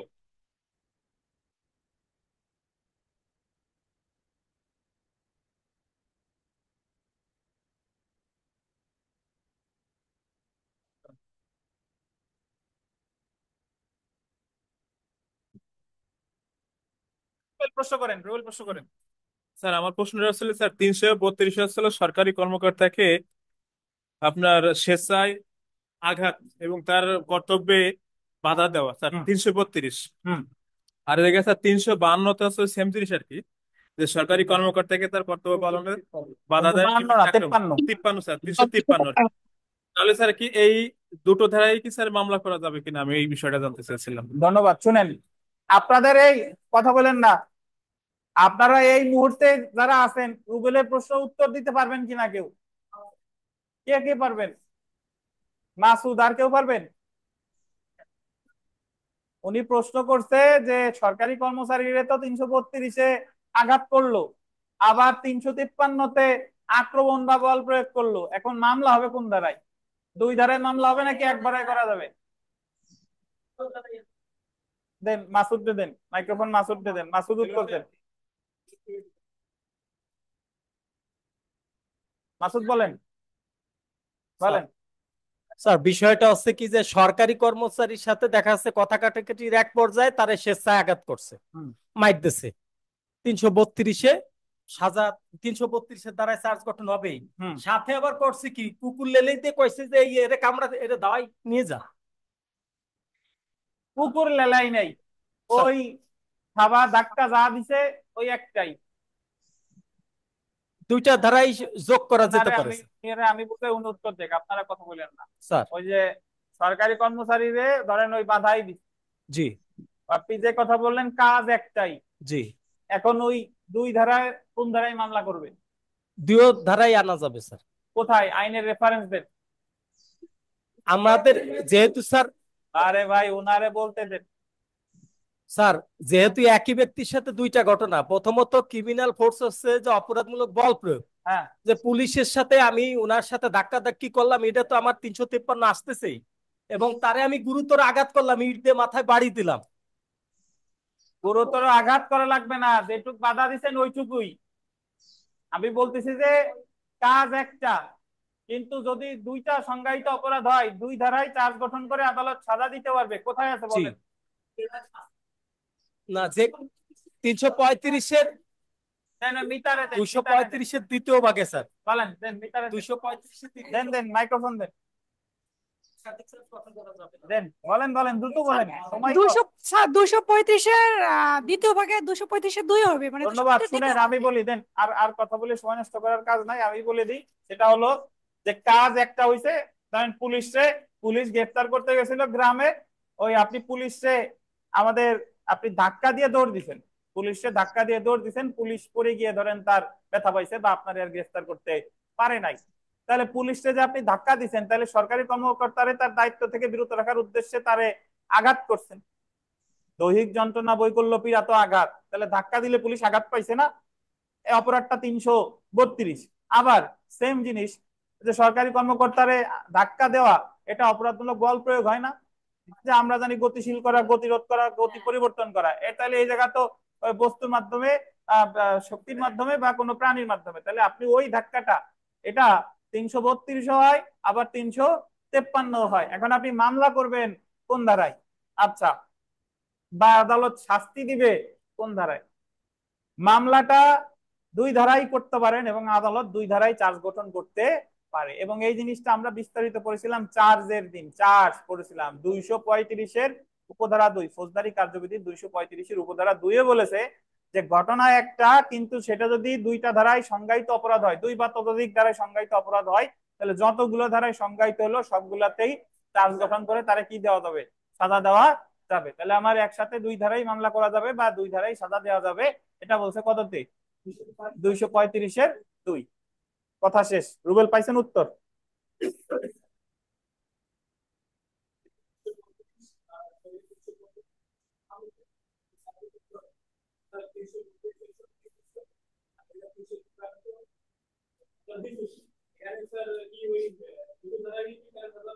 অবশ্যই 2টা ধারায় সাজা দিবে, যে এবং 2 ধারায় তারা সাজা দিবে, তার সাজা একত্রে চলবে নাকি পর পর চলবে, সেটা আবার ফৌজদারি কার্যবিধির কত ধারা? 35 ধারা। 35। বুঝছেন? হ্যাঁ, হাবিবুর রহমান সাহেব বলেন। স্যার এই এই ক্ষেত্রে স্যার দণ্ডবিধির 72 ধারাটাও প্রাসঙ্গিক হয় না স্যার? ধন্যবাদ। 72 ধারায় বলছে যে যে ক্ষেত্রে আপনার অপরাধের সন্দেহ তৈরি হয়েছে, সন্দেহ, যে আদালত সাজা দেওয়ার সময় ওনার কাছে মনে হয়েছে যে এই এই অপরাধ নাকি এই অপরাধ, যদি সন্দেহ তৈরি হয় সেই ক্ষেত্রে তো যে ধারায় কোন সাজা সেটা দিবে। কিন্তু যদি ওনার কাছে সন্দেহ না হয়, পরিষ্কার যে এটা এই ধারার অপরাধ হয়েছে, এই ধারার অপরাধ হয়েছে, তাহলে তো উনি 2 ধারায় সাজা দিতে পারবে, কোনো সমস্যা নাই। আর ওনার কাছে যদি সন্দেহ হয়, তাহলে যতগুলা নিয়ে সন্দেহ হচ্ছে যেটার সাজা সবচেয়ে কম সেটাই সাজা। এটা হলো দণ্ডবিধির কত ধারা? 72 ধারা।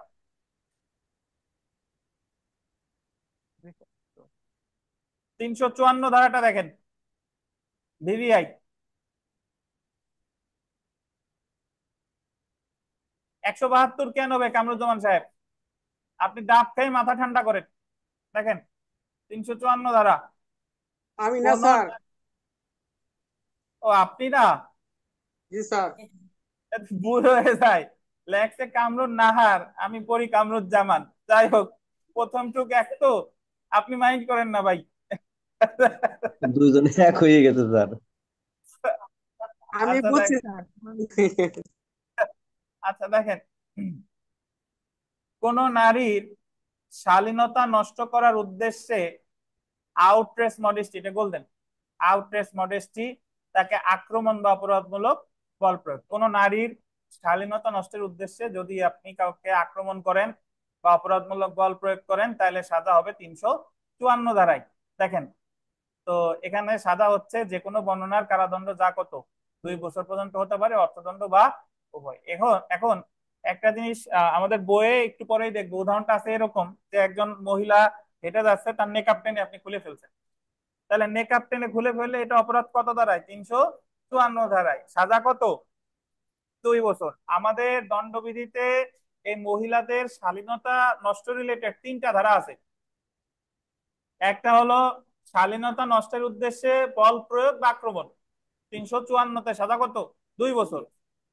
506-এর দ্বিতীয় ভাগে, 506-এর দ্বিতীয় ভাগে ওখানে বলা আছে যে নারীর সতীত্ব নষ্টের দুর্নামের ভয় দেখানো, নারীর সতীত্ব নষ্টের দুর্নামের ভয় দেখানো, ওই জায়গায় সাজা আছে 7 বছর।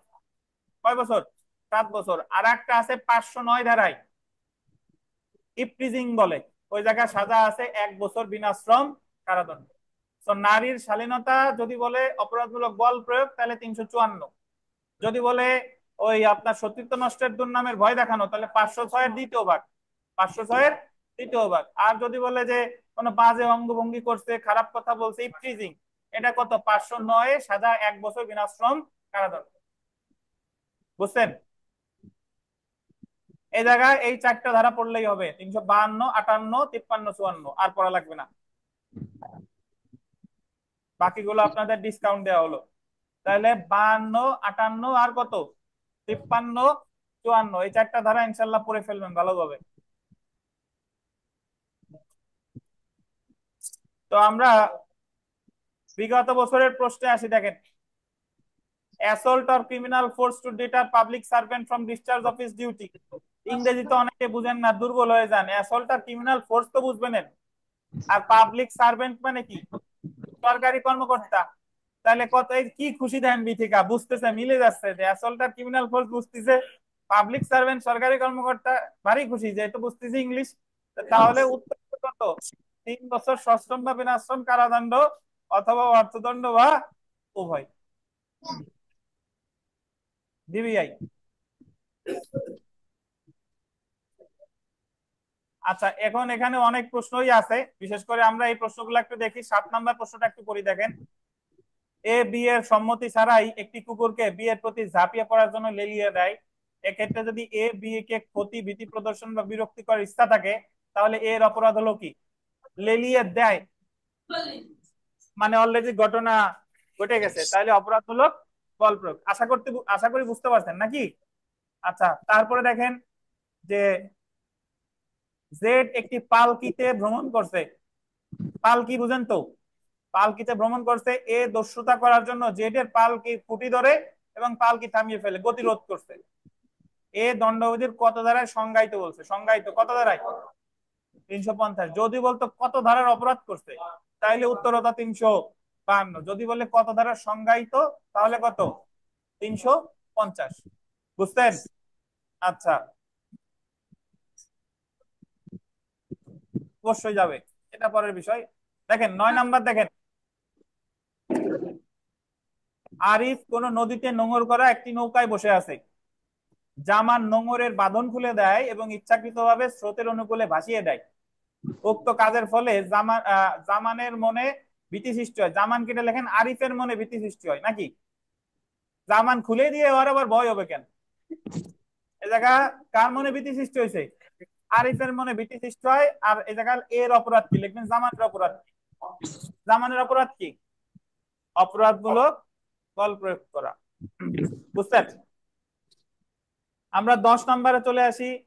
আরিফ ইচ্ছাকৃতভাবে কোন নারীর নেকাব বা মুখাবরণ ভেইল খুলে দেয়। আরিফ জানতো যে উক্ত নারীর মুখাবরণ খুলে দিলে সে বিরক্ত হবে। এই ক্ষেত্রে আরিফের অপরাধ কি? অপরাধমূলক বল প্রয়োগ করা। বুঝছেন? 11 নম্বরটা দেখেন যে অপরাধমূলক বল প্রয়োগের সম্ভাবনা ড্যাশ দ্বারা আক্রমণ হতে পারে। এটা সদিচ্ছা জ্ঞাপক ভঙ্গি বা কাজ দ্বারা, জেস্টার আর একটা কি? প্রস্তুতি। 13 নম্বরটা দেখেন, আরিফ হিংস্র কুকুরের মুখোশ উন্মোচন করতে শুরু করে এটা জেনে যে এই উদ্দেশ্যে যে জামানকে বিশ্বাস করাবে যে যে সে কুকুরটি দিয়ে জামানে আক্রমণ করার উদ্যোগ নিচ্ছে। উদ্যোগ নিচ্ছে। আরিফ দণ্ডবিধির কোন ধারায় সংজ্ঞায়িত অপরাধ করছে বলেন? 351। কত? অ্যাসল্টের সংজ্ঞা দিছে কত? 351 ধারায়।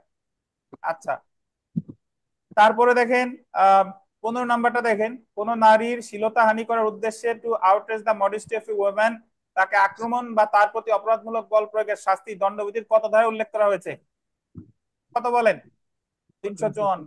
16 নম্বর দেখেন, কোন নারীর শ্লীলতা হানি করার উদ্দেশ্যে তাকে আক্রমণ বা তার প্রতি অপরাধমূলক বল প্রয়োগের শাস্তি কি? 2 বছর পর্যন্ত কারাবাস, অর্থদণ্ড বা পারবেন না ইনশাল্লাহ? ইনশাল্লাহ। আমাদের একটু 5-6 মিনিটের বিরতি, তারপরে আবার আমরা শুরু করব ম্যারাথন ক্লাস। তো আমরা পড়া শুরু করি। দেখেন, মনুষ্য হরণ বা অপহরণ বা জোরপূর্বক অপহরণ, আন্ডারলাইন করেন। কিডন্যাপিং অ্যান্ড অ্যাবডাকশন ধারা 359 থেকে 374। আমরা সরাসরি 359 ধারায় চলে আসি। দেখেন 359 ধারায় মনুষ্যহরণ বা অপহরণের সংজ্ঞা দিছে 359 ধারায়। এ জায়গা মনে রাখবেন, মনুষ্যহরণও যা, অপহরণও তাই। এটার ইংরেজিতে কি বলে? কিডন্যাপিং। দণ্ডবিধির 359 ধারা অনুযায়ী কিডন্যাপিং বা মনুষ্যহরণ বল দিবেন দুই প্রকার। কয় প্রকার? দুই প্রকার। একটা দেখেন, বাংলাদেশ থেকে মনুষ্যহরণ, কিডন্যাপিং ফ্রম বাংলাদেশ, এটা লেখেন 360, পাশে একটু লিখে রাখেন, যদিও একটু পরে পড়বো। আর আইনানুগ অভিভাবকত্ব থেকে মনুষ্যহরণ, কিডন্যাপিং ফ্রম লফুল গার্ডিয়ানশিপ, এটা লেখেন 361। তাহলে আমাদের এখানে 359 ধারায় বলতেছে কিডন্যাপিং হচ্ছে দুই প্রকার। একটা হলো বাংলাদেশ থেকে কিডন্যাপিং 360, আর আইনানুগ অভিভাবকত্ব থেকে কিডন্যাপিং 300 কত? 100। এখন আমি একটু বুঝাই যে কিডন্যাপ জিনিসটা আসলে কি। কিডন্যাপ জিনিসটা মোটামুটি না বললেও আমরা সবাই একটু কমন সেন্স আছে যে কিডন্যাপিং হলো একজনরে কি খারাপ উদ্দেশ্যে ধরে নিয়ে যাওয়া, নাকি তারে নিয়ে যাওয়া। তো আইনের ভাষায় ওই একই জিনিস, যে আপনি যার সম্মতি দেওয়ার যার সম্মতি দেওয়ার যোগ্যতা আছে এরকম কাউকে আপনি তার সম্মতি ছাড়া নিয়ে গেছেন। আমাদের এই কিডন্যাপিং এর ক্ষেত্রে সম্মতি দেওয়ার ক্ষেত্রে বলছে ছেলে হলে 14 বছরের বেশি, মেয়ে হলে 16 বছরের বেশি। কি কি বলেন? সম্মতি দেওয়ার যোগ্যতা আছে, ছেলে হলে কত? 14 বা তার বেশি, আর মেয়ে হলে 16 অথবা তার বেশি। তাহলে এরকম কোন ছেলেকে অথবা কোনো মেয়েকে যদি তার সম্মতি ছাড়া নিয়ে যাওয়া হয় তাহলে হবে কি? কিডন্যাপিং। আর 14 বছরের কম ছেলে, 16 বছরের কম মেয়ে, তার সম্মতি থাক বা না থাক, তারে যদি কোথাও নিয়ে যাওয়া হয় তবুও সেটা কি? কিডন্যাপিং। বুঝতে পারছেন?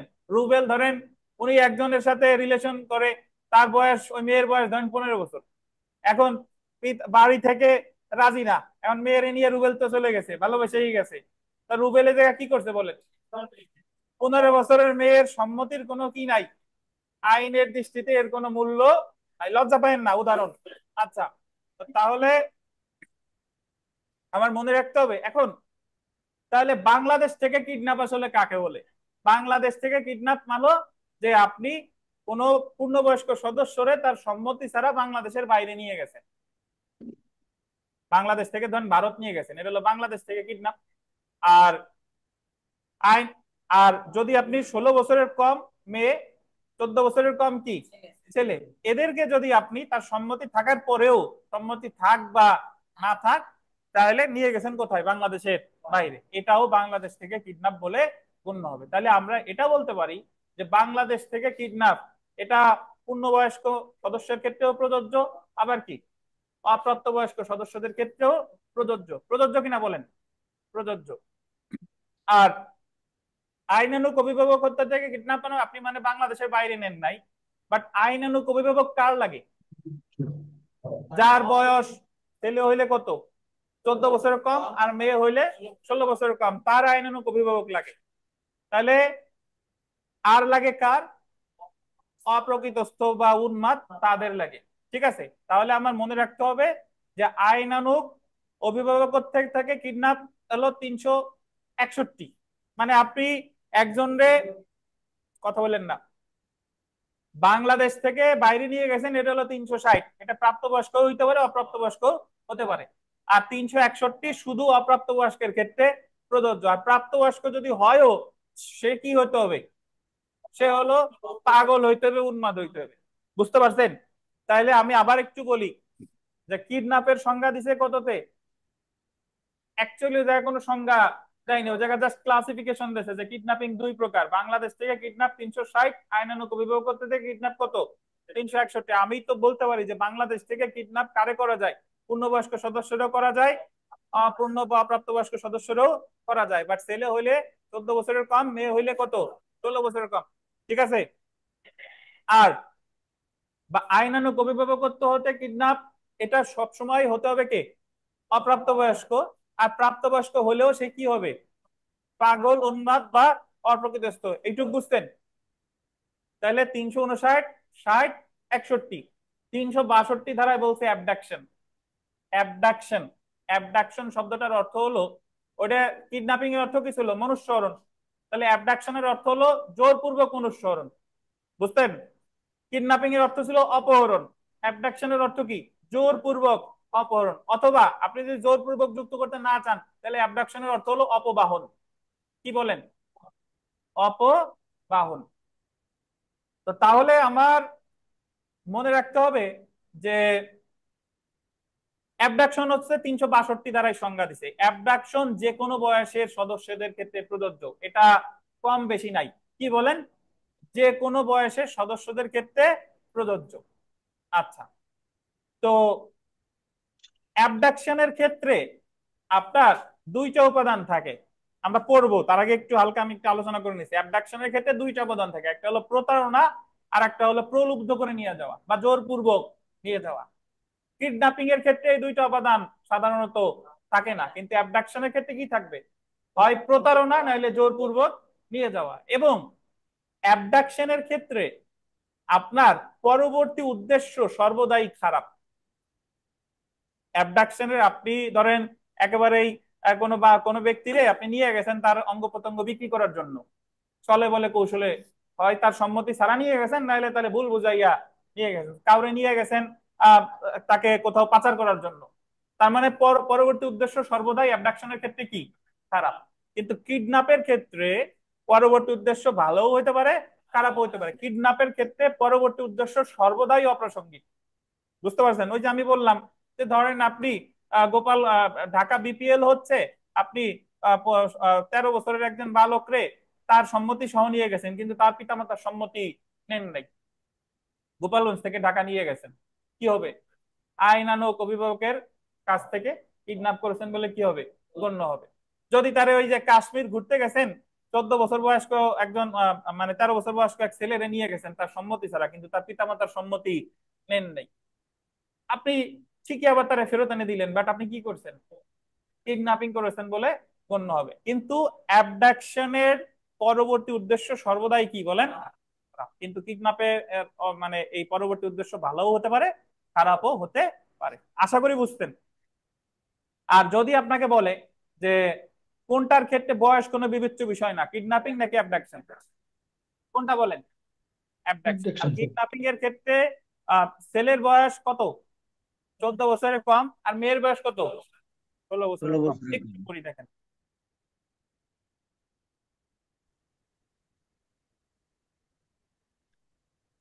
কে যে মাসুদ, সমস্যা? ধারা 360, বাংলাদেশ থেকে মনুষ্যহরণ বা অপহরণ, কিডন্যাপিং ফ্রম বাংলাদেশ।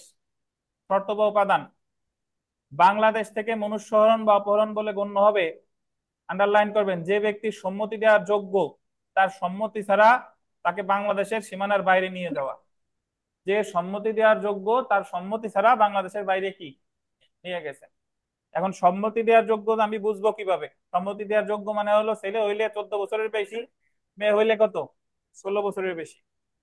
যে ব্যক্তি সম্মতি দেওয়ার অযোগ্য, যেমন নাবালক, অপ্রকৃতস্থ, মাইনর আর আনসাউন্ড, তার পক্ষে আইনত ক্ষমতা সম্পন্ন ব্যক্তি, লিগাল গার্ডিয়ান, সম্মতি ছাড়া যদি তাকে বাংলাদেশের বাইরে নিয়ে যাওয়া হয়। মানে সম্মতি দেওয়ার যোগ্য হলো তার সম্মতি ছাড়া নিছেন, আর সম্মতি দেওয়ার অযোগ্য হইলে তার অভিভাবকের সম্মতি ছাড়া নিছেন।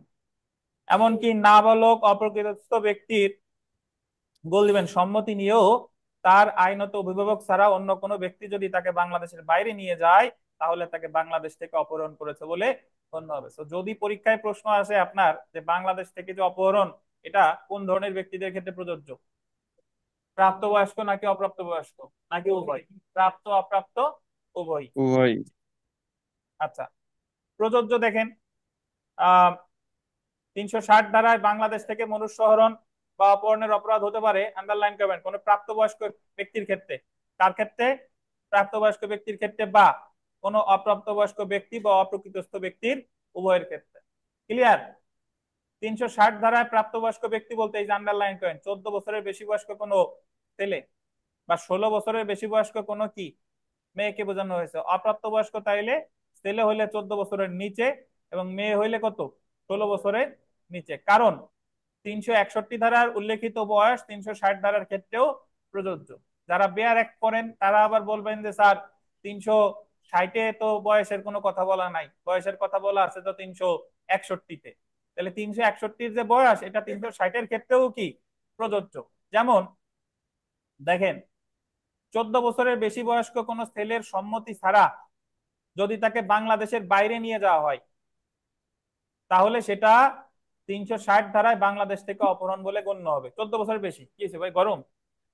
আচ্ছা, অন্যদিকে এটা একটু চালাই দেন। অন্যদিকে 14 বছরের নিচে কোনো ছেলের অভিভাবকের সম্মতি ছাড়া যদি তাকে বাংলাদেশের বাইরে নিয়ে যাওয়া হয় সেটাও বাংলাদেশ হতে অপহরণ বলে গণ্য হবে। কাহিনী বুঝতেন? এখন পরীক্ষায়, আমাদের পরীক্ষায় যেরকম আসে, যদি পরীক্ষায় বলে যে কত বছরের কম বয়স্ক বালক বালিকা, বালক বালিকা বললে 14-16, আর যদি বালিকা বালক বলে, বালিকা বালক বললে কত 16-14। বুঝতে পারছেন তো? না দেখেই 14-16 তাকায়েন না যেন, আগে বালক আছে নাকি আগে বালিকা আছে দেখে নিয়েন। আচ্ছা, 361 দ্বারা দেখেন আইনানুগ অভিভাবকত্ব থেকে মনুষ্যহরণ, কিডন্যাপিং ফ্রম লফুল গার্ডিয়ানশিপ। আইনানুগ অভিভাবকত্বের নিকট হতে 14 বছরের কম বয়স্কের নাবালক বা 16 বছরের কম বয়স্কের নাবালিকাকে বা কোনো অপ্রকৃতস্থ ব্যক্তিকে তার আইনানুগ অভিভাবকের সম্মতি ছাড়া বা তাদেরকে প্রলুব্ধ করে নিয়ে যাওয়া আইনানুগ অভিভাবকত্ব থেকে কি মনুষ্যহরণ হবে। শর্ত বা উপাদান দেখেন যে 361 দ্বারা দুই ধরনের ব্যক্তিদের অপহরণের ক্ষেত্রে প্রযোজ্য হতে পারে, অপ্রাপ্ত বয়স্ক আর একটা হলো মানে প্রাপ্তবয়স্ক হতে পারে, বাট অবশ্যই তাকে কি হতে হবে পাগল, উন্মাদ অথবা অপ্রকৃতিস্থ। জেনে রাখা ভালো 361 দ্বারায় ছেলেদের ক্ষেত্রে বয়স হবে কত 14 বছরের নিচে, আর মেয়েদের ক্ষেত্রে হবে কত 16 বছরের। এখন 60 আর 61 ধারার ভিতরে পার্থক্য কি আপনারা বুঝতেন? তো এই জায়গায় সম্মতি অপরাধীর অভিপ্রায় জিনিস আমি আর করতে যাচ্ছি না, সরাসরি 62 ধারায় চলে আসি। জোরপূর্বক অপহরণ বা অ্যাবডাকশন ধারা কত 362। এটারে মানে এইটারে জোরপূর্বক অপহরণ বলে, এইটারে জোরপূর্বক মনুষ্যহরণ বলে, এটারে আবার আর একটা নাম কি অপবাহন। অপবাহন, বাট ইংরেজি একটাই অ্যাবডাকশন, শিখে রাখেন। আচ্ছা,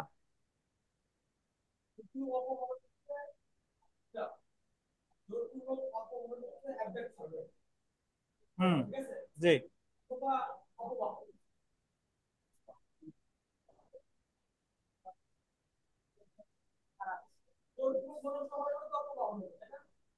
জি।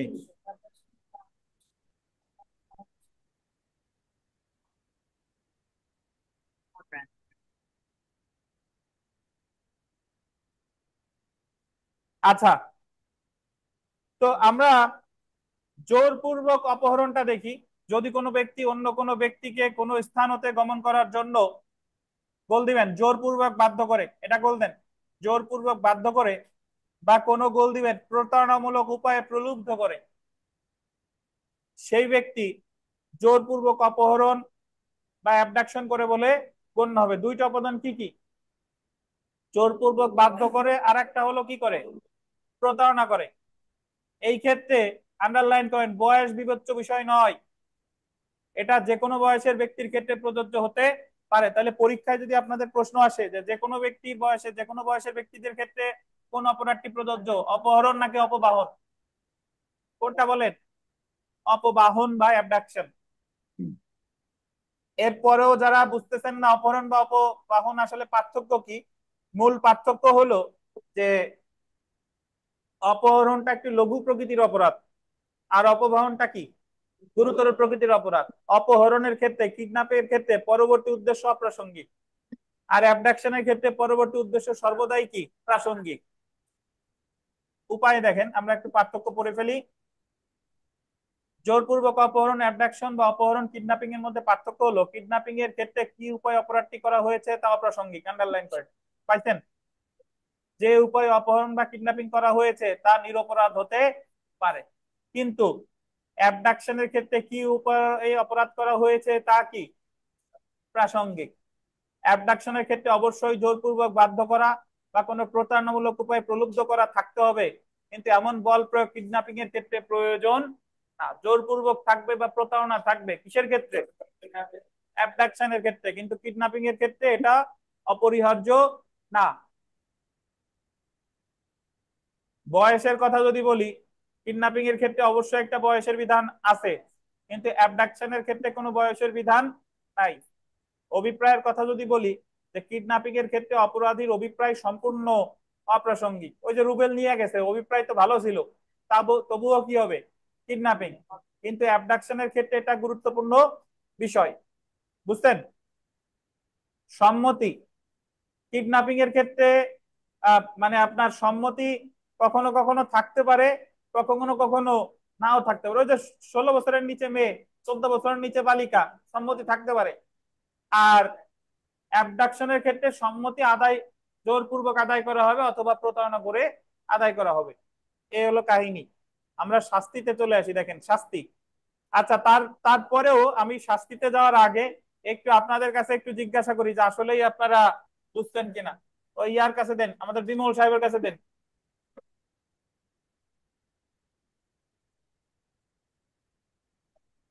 বিমল সাহেব বলেন দেখি, কিডন্যাপিং আর অ্যাবডাকশন মানে অপহরণ আর অপবাহন, এই দুইটার ভিতরে আপনার দৃষ্টিতে কি পার্থক্য আছে? স্যার, কিডন্যাপিং এর ক্ষেত্রে ক্ষেত্রে ভবিষ্যতের ব্যাপারটা অপ্রাসঙ্গিক, আর অ্যাবডাকশনের ক্ষেত্রে প্রাসঙ্গিক। মানে কিডন্যাপের ক্ষেত্রে ভবিষ্যতের মানে দৃষ্টি খারাপ থাকে, আর অ্যাবডাকশনের ক্ষেত্রে খারাপ থাকে। আর কিডন্যাপের ক্ষেত্রে খারাপ হতে পারে, ভালো হতে পারে।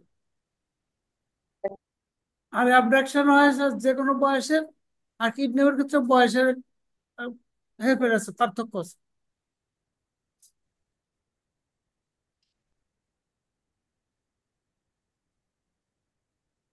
ওনার কথায় কি আপনার একমত?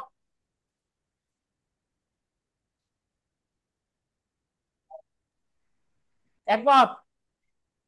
আচ্ছা,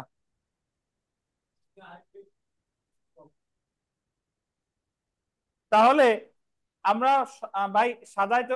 পল্লব বিশ্বাস বলেন, কি প্রশ্ন করতে চান বলেন প্লিজ। স্যার আমার বলেন বলেন, জি স্যার, শুনতে শুনি না পাচ্ছেন? কথা, না হ্যালো, ক্লিয়ারলি শুনি না কথা ভাই, আর একটু বলেন, জোরে বলেন। জি স্যার, শুনতে পান এখন? হ্যাঁ পারতেছি, বলেন। স্যার আমার এখানে জানার বিষয় হচ্ছে যে এই যে যে ব্যক্তি সম্মতি দেওয়ার যোগ্য, তাকে কি স্যার তাহলে বাংলাদেশের ভিতরে কিডন্যাপ করা যাচ্ছে না, এমন কি? না, বিষয়টা কেমন হবে কিরকম আর কি? উদাহরণ দেন, উদাহরণ দেন। এখানে স্যার আপনি যেমন বললেন যে বাংলাদেশ থেকে মনুষ্য হরণ বা অপহরণ, ঠিক আছে, হ্যাঁ, এইখানে হচ্ছে যে ব্যক্তি সম্মতি দেওয়ার যোগ্য, সে বাংলাদেশের বাইরে নিয়ে গেলে তাকে কিডন্যাপিং হচ্ছে। হুম, আর 100 তো আপনার কিডন্যাপিং হইতে যে ইমম্যাচিওর, যারা যারা ম্যাচিওর হয় না এবং অপরিস্থ মানুষ, হ্যাঁ তাহলে যারা সম্মতি দেওয়ার যোগ্য, তাদের হ্যাঁ বাংলাদেশের ভিতরে কি কিডন্যাপিং হচ্ছে না, শুধু বাংলাদেশের বাইরে তাদের- গেলেই কিডন্যাপিং হবে? আচ্ছা, সম্মতি দেওয়ার যোগ্য, তার কি আপনি সম্মতি নিয়ে নিছেন নাকি সম্মতি ছাড়া নিছেন বলেন?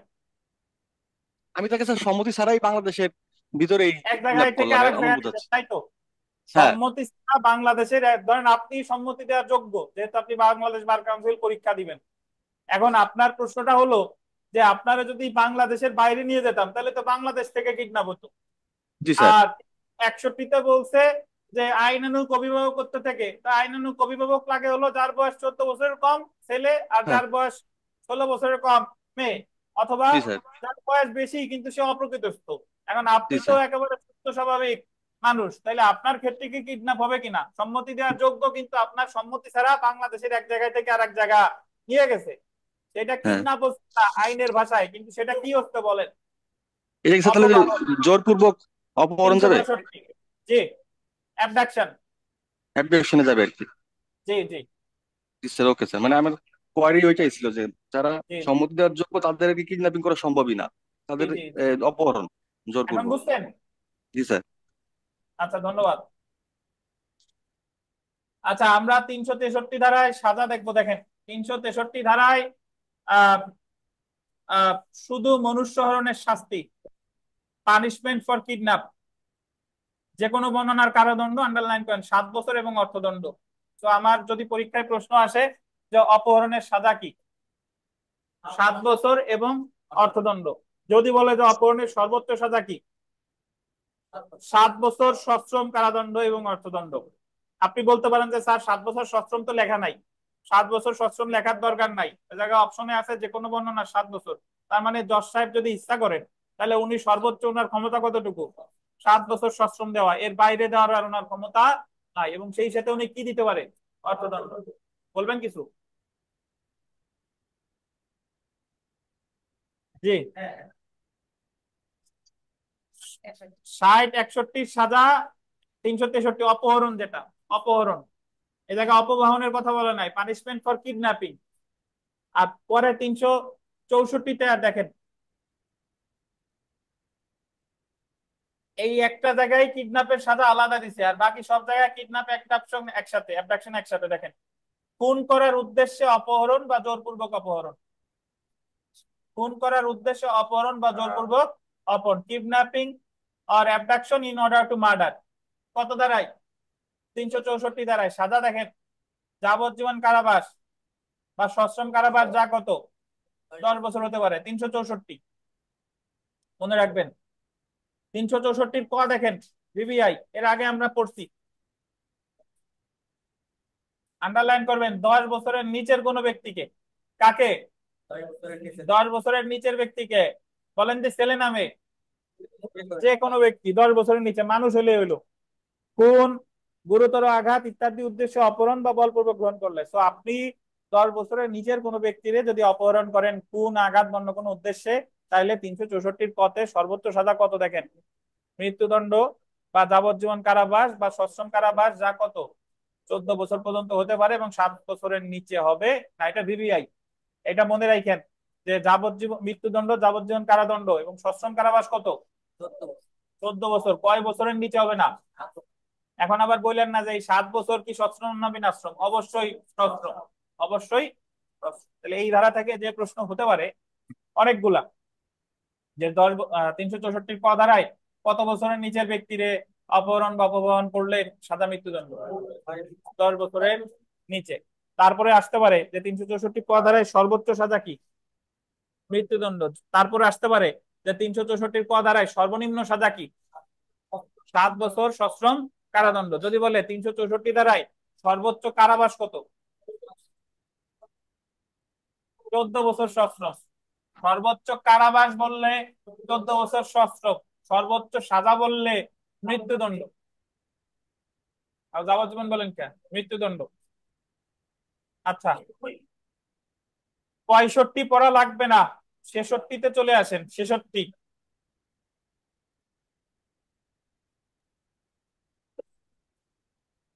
কোন নারীকে তার ইচ্ছার বিরুদ্ধে বিবাহ বা যৌন সহবাস বা অবৈধ সম্পর্ক করতে বাধ্য করতে অপহরণ, কিডন্যাপিং বা জোরপূর্বক মনুষ্যহরণ করে। কোন নারী বলতে এই জায়গায় আপনার বয়স অপ্রাসঙ্গিক, এটা যে কোনো বয়সের হতে পারে। ইচ্ছার বিরুদ্ধে কিসের কিসের জন্য, বিবাহ, যৌন সহবাস, অবৈধ সম্পর্ক বাধ্য করতে, তাহলে সাজা কত, যে কোনো বর্ণনার 10 বছর পর্যন্ত কারাদণ্ড হতে পারে, অর্থদণ্ড বা এবং অর্থদণ্ড। জি, তাইলে একটু আগে বলছিলাম যে রুবেল যারে নিয়ে গেছে সম্মতি ছিল 15 বছরের বয়স্ক বালিকার, মামলা হয়েছিল কত ধারা হবে জানেন, ওই যে 63-তে। আর রুবেলের বিরুদ্ধে 363 না দিয়ে ইচ্ছা করলে 366 মামলাও করতে পারে, যদি মেয়ের বয়স 15 হোক আর 15-র বেশি হোক, যদি 20 হয় তার বাবা মামলা করে দিবে রুবেলের বিরুদ্ধে, কত দাঁড়ায়, 366 দাঁড়ায়। শাস্তি বেশি, কত বছর, 10 বছর।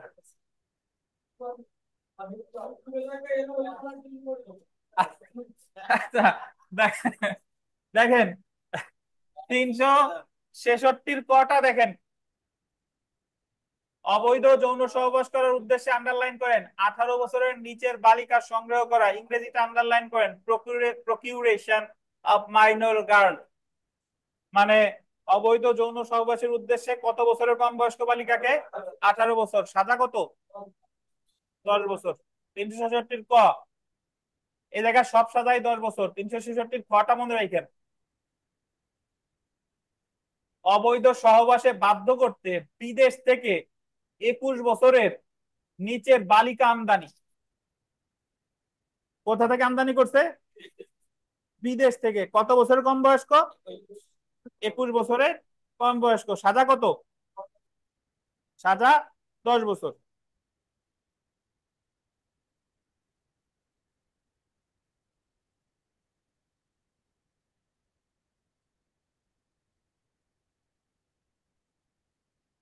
আচ্ছা, 372 ধারাটা দেখেন।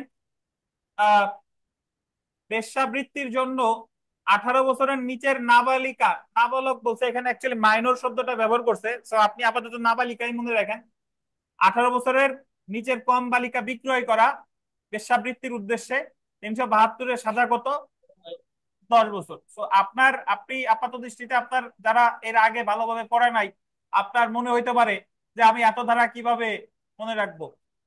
আপনার মনে রাখার প্রয়োজন নাই, আপনি যতটুকু মানে চেষ্টা করে যান, মনে অলরেডি পরীক্ষার হলে থাকবে। আপনি জাস্ট মনে রাখেন 66 থেকে 72 পর্যন্ত সাজা কত বছর? 10 বছর। 66 থেকে 72 পর্যন্ত সাজা 10 বছর। তাতে ওই আপনার ওই নারীকে ইচ্ছার বিরুদ্ধে যৌন সহবাস 366-তেও 10। 63 কতে যে প্রকুরিয়েশন অফ মাইনর গার্লস, কত বছরের কম বয়স্ক? 18 বছরের। সাজা কত? 10। বিদেশ থেকে কত বছরের কম বয়স্ক বালিকা? 21 বছরের। সাজা কত? 10। আর 372-এ কত বলেন? 18 বছরের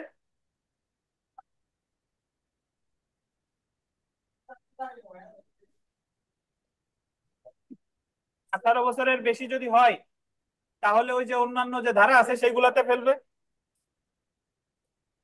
যে উদ্দেশ্যেই হোক।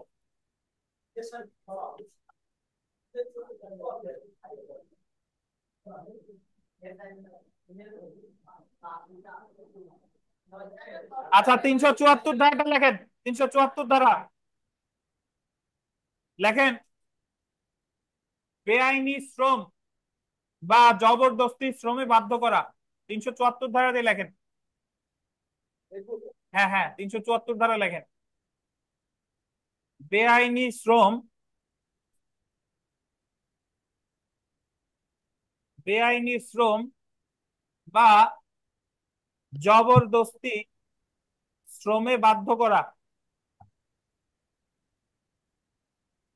374 ধারা। ইংরেজিটা লিখবেন, আগে বাংলা বলি। বেআইনি, বেআইনি বা জবরদস্তি শ্রমে বাধ্য করা। ইংরেজি হচ্ছে unlawful compulsory labour. Unlawful, UNLAWFUL, unlawful. Compulsory, COMPULSORY,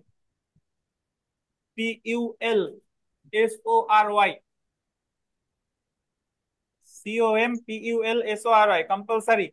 labour, LABOUR।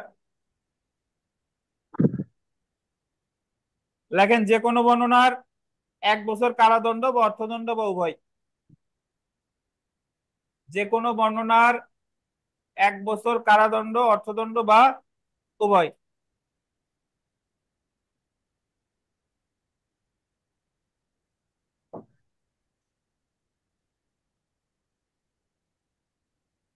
আপনি যদি কাউকে জোরপূর্বক তারে দিয়ে কোনো শ্রম দেওয়াতে বাধ্য করেন, তার ইচ্ছা নাই কিন্তু তারপরেও তারে দিয়ে সেই কি কাজ করাচ্ছেন, এই বেআইনি ভাবে তারা শ্রম দিতে বাধ্য করাচ্ছেন, তাহলে আপনি দণ্ডিত হবেন কত ধারায়? 374 ধারায়। সাজা কত? যে কোনো বর্ণনার 1 বছর বা অর্থদণ্ড বা। এখন আমারে আবার 374 ধারায় মামলা করেন না যে বেআইনি ভাবে আপনাদের শ্রম দিতে বাধ্য করতেছি, মানে এইটা যেহেতু ক্লাস করতেছেন জোরপূর্বক, এটা বেআইনি ভাবে শ্রম হবে না কিন্তু। আচ্ছা, তো তাহলে একটু কষ্ট হলেও করেন, পড়া তো হয়ে যাচ্ছে। বেআইনি ভাবে বা জবরদস্তি শ্রম যদি বলে কত ধারায়? 374 ধারায় সাজা যে কোনো বর্ণনার 1 বছর বা অর্থদণ্ড বা উভয়। উভয়। তো জেনে রাখা ভালো, এখানে মোটামুটি কিছু করলাম না, এটা আমরা মোটামুটি জানি। বিগত বছরের প্রশ্নে চলে আসি, দেখেন যে দণ্ডবিধি অনুসারে মনুষ্যহরণ কয় প্রকার, মানে কিডন্যাপিং কয় প্রকার, 2 প্রকার। যদি আপনারে বলে অ্যাবডাকশন কয় প্রকার, অ্যাবডাকশন কয় প্রকার, 1 প্রকার। প্রকারই। আচ্ছা, 2 নাম্বার প্রশ্নটা দেখেন, আইনানুগ অভিভাবকের নিকট থেকে কত বছরের নাবালক বা নাবালিকা, এটা একটু গোল দেন, নাবালক নাবালিকা এটা গোল দেন, অপহরণ করলে তা আইনানুগ অভিভাবক থেকে মনুষ্যহরণ হবে। উত্তর আছে কত, 14-16। আপনাদের মনে যেন 14-16 গেথে না থাকে। এ জায়গায় নাবালক নাবালিকা না এসে যদি থাকতো নাবালিকা নাবালক, তাইলে কত হইতো, 16-14। বুঝছেন? তো এই পরীক্ষার হলে এই মানে ছোটখাটো জিনিস ভুল হবে, এগুলো একটু দেখে নিয়েন। যদি নাবালক নাবালিকা থাকে তাহলে 14-16, যদি নাবালিকা নাবালক থাকে তাহলে কত, 16-14।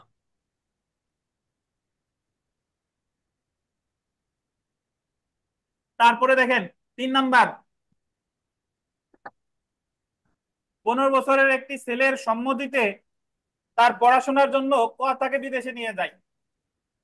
দণ্ডবিধি অনুসারে ক কোনো অপরাধ করছে কিনা বলেন। অবশ্যই করছে স্যার। অ্যাকচুয়ালি এই জায়গায় দণ্ডবিধি অনুসারে 15 বছরের বেশি বয়স্ক ছেলে তার সম্মতি সহ নিয়ে গেছে, তার সম্মতি সহ নিয়ে গেলে কোনো অপরাধ হয়? স্যার হওয়ার কথা না তো। প্রশ্নকর্তা এই জায়গা প্রশ্নটা ভুল করছে, বাট উনি অ্যাকচুয়ালি বোঝাতে চাইছে অপহরণ। কি বলেন, অপহরণ, কিন্তু টেকনিক্যালি অপহরণ হয় নাই। ছেলের জায়গা যদি মেয়ে হতো তাহলে আবার অপহরণ হতো, বা ছেলের ক্ষেত্রে 15-র জায়গায় যদি 14-র কম হতো তখনও সেটা কি হতো, অপহরণ। বুঝছেন?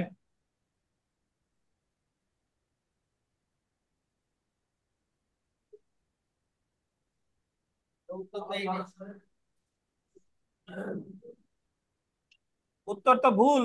উত্তর যদি কাউন্ট করেন তাহলে অপহরণই দিতে হবে, কারণ ওই জায়গায় তো কোনো অপরাধ হয় নাই। তো কোনো অপরাধ যে হয় নাই এই অপশন তো ওখানে নাই, তাহলে ওখানে ধরতে হবে কোনটা, অপহরণ। 10 নাম্বার প্রশ্ন দেখেন, আমাদের সেলফ প্র্যাকটিসের 10 নাম্বার, যে দণ্ডবিধি 360 ধারায় বাংলাদেশ থেকে অপহরণ বলে গণ্য হতে পারে কোন ধরনের বয়স্ক ব্যক্তির ক্ষেত্রে। অপহরণ 360, বাংলাদেশ থেকে অপহরণ, যে কোনো ব্যক্তি। কেন বাংলাদেশ থেকে অপহরণ পূর্ণবয়স্ক, হ্যাঁ পূর্ণবয়স্ক, প্রাপ্ত অপ্রাপ্ত বয়স্ক যে কেউ হতে পারে 360-এ। ঠিক আছে, তো এই ধরনের প্রশ্ন আসতে পারে, এগুলো একটু পড়ে নিয়েন। 19 নাম্বার প্রশ্নটা যদি একটু পড়ি, যে ক খ কে খুন করার উদ্দেশ্যে বাড়ি থেকে তুলে নিয়ে যায়। এই জায়গায় প দণ্ডবিধির কোন ধারায় অপরাধ করছে, প হবে না, হবে কি, ক কোন ধারায় অপরাধ করছে, 364। যদি ক্ষয়ের বয়স 10 বছরের কম হতো তাহলে কত হইতো, 364-র ক।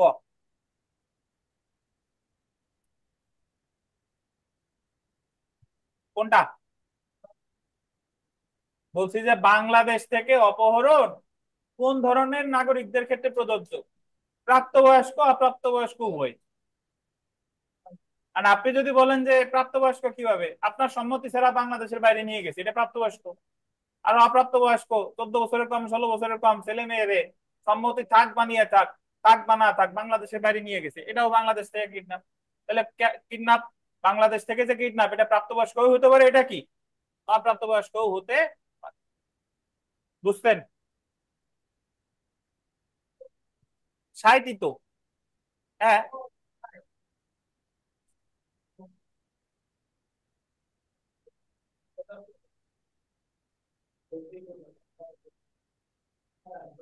আচ্ছা, আমরা এখন যেটা পড়বো দেখেন,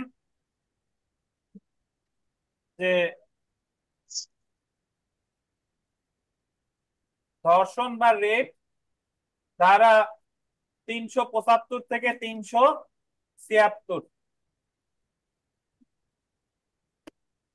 যদিও ধর্ষণের মামলা এখন আর দণ্ডবিধির অধীন হয় না, কিন্তু আমাদের যেহেতু দণ্ডবিধি আমাদের পরীক্ষার বিষয়, তো দণ্ডবিধিতে কি আছে, মামলা হোক বা না হোক সেই সম্পর্কে আমাদের ধারণা লাভ করতে হবে। তো বলেন।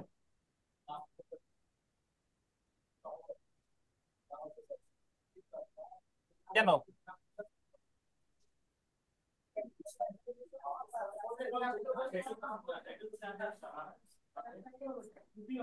একটু বিরতি 5 মিনিটের, তারপরে আবার আমরা থার্ড টাইম পড়ব। ধর্ষণ বা রেপ সম্পর্কে 375 থেকে 376 ধারা আলোচনা করা হয়েছে। দেখেন, আমাদের দণ্ডবিধির 375 ধারায় ধর্ষণের সংজ্ঞা এবং 376 ধারায় ধর্ষণের শাস্তি আলোচনা করা হয়েছে। প্রথমত এইভাবে প্রশ্ন আসতে পারে যে দণ্ডবিধির কত ধারায় ধর্ষণের সংজ্ঞা দিয়েছে? 375। শাস্তি কত? 376। ধন্যবাদ। আমরা একটু পড়ি, দেখেন।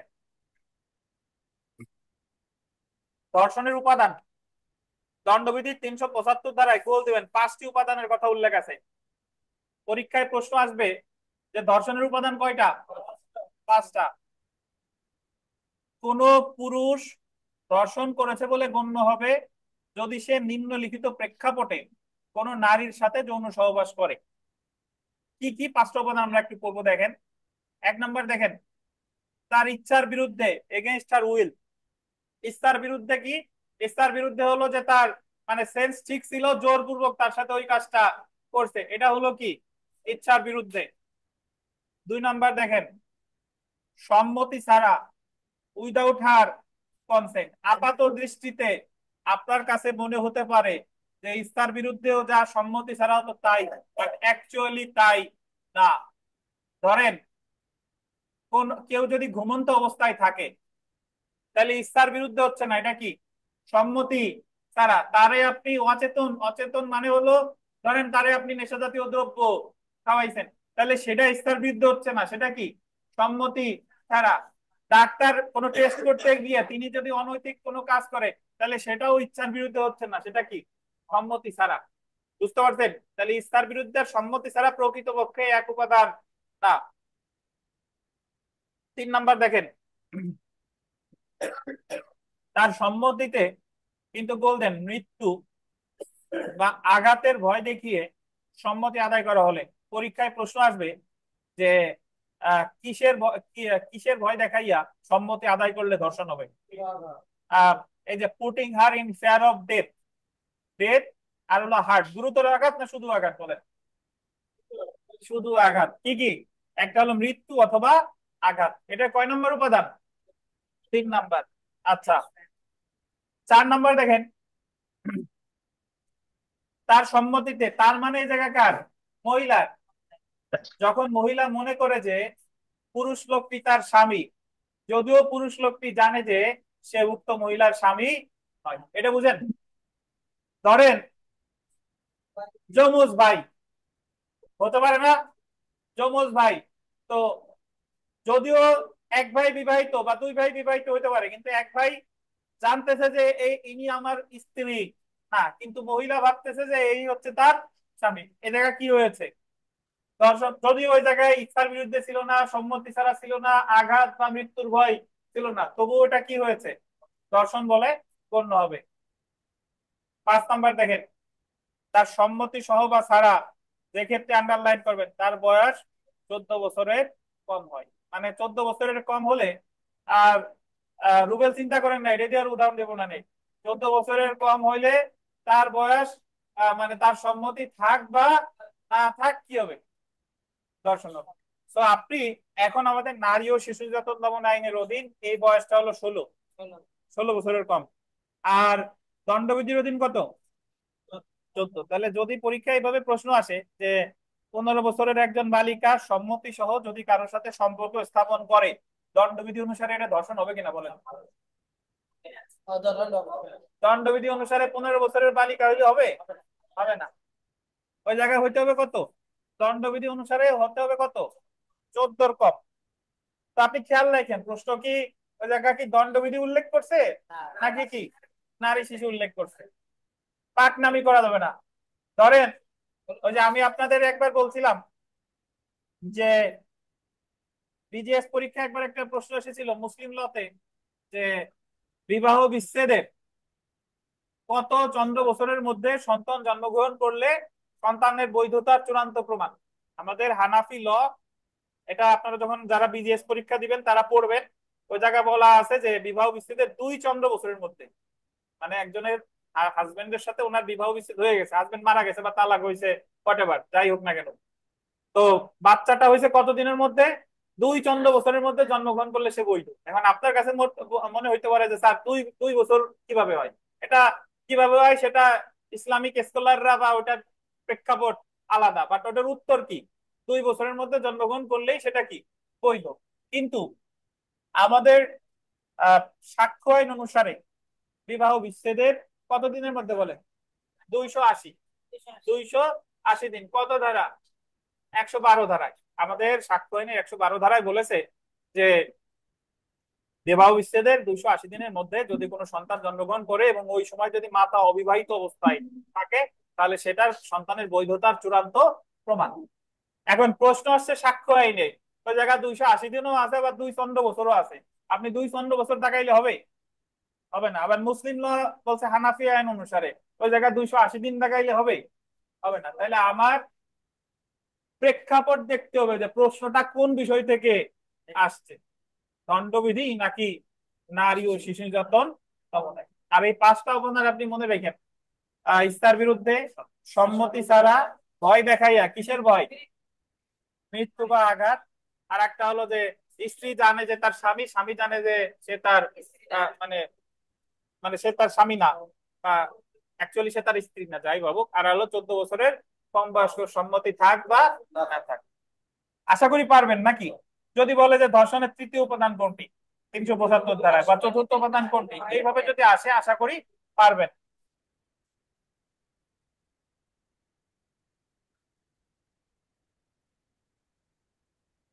আচ্ছা শুনেন, আহ জি, কালকে কত করে লাগবে তাই?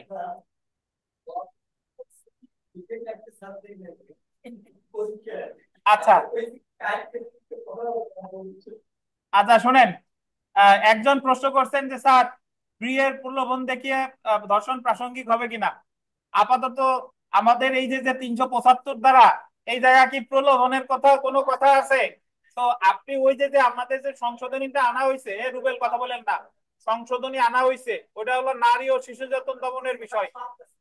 এই জিনিস কথা বলেন না, কথা বলেন না, এই জিনিসটা আপনাদের মাথায় আনারই দরকার নাই। আমরা 75 ধারায় যা পড়ি এটা পড়েন, আর কি কি মাথায় আনবেন সেটা উকিল হওয়ার পরে নারী শিশু পড়েন। আপাতত এটা মনে রাখেন। দেখেন,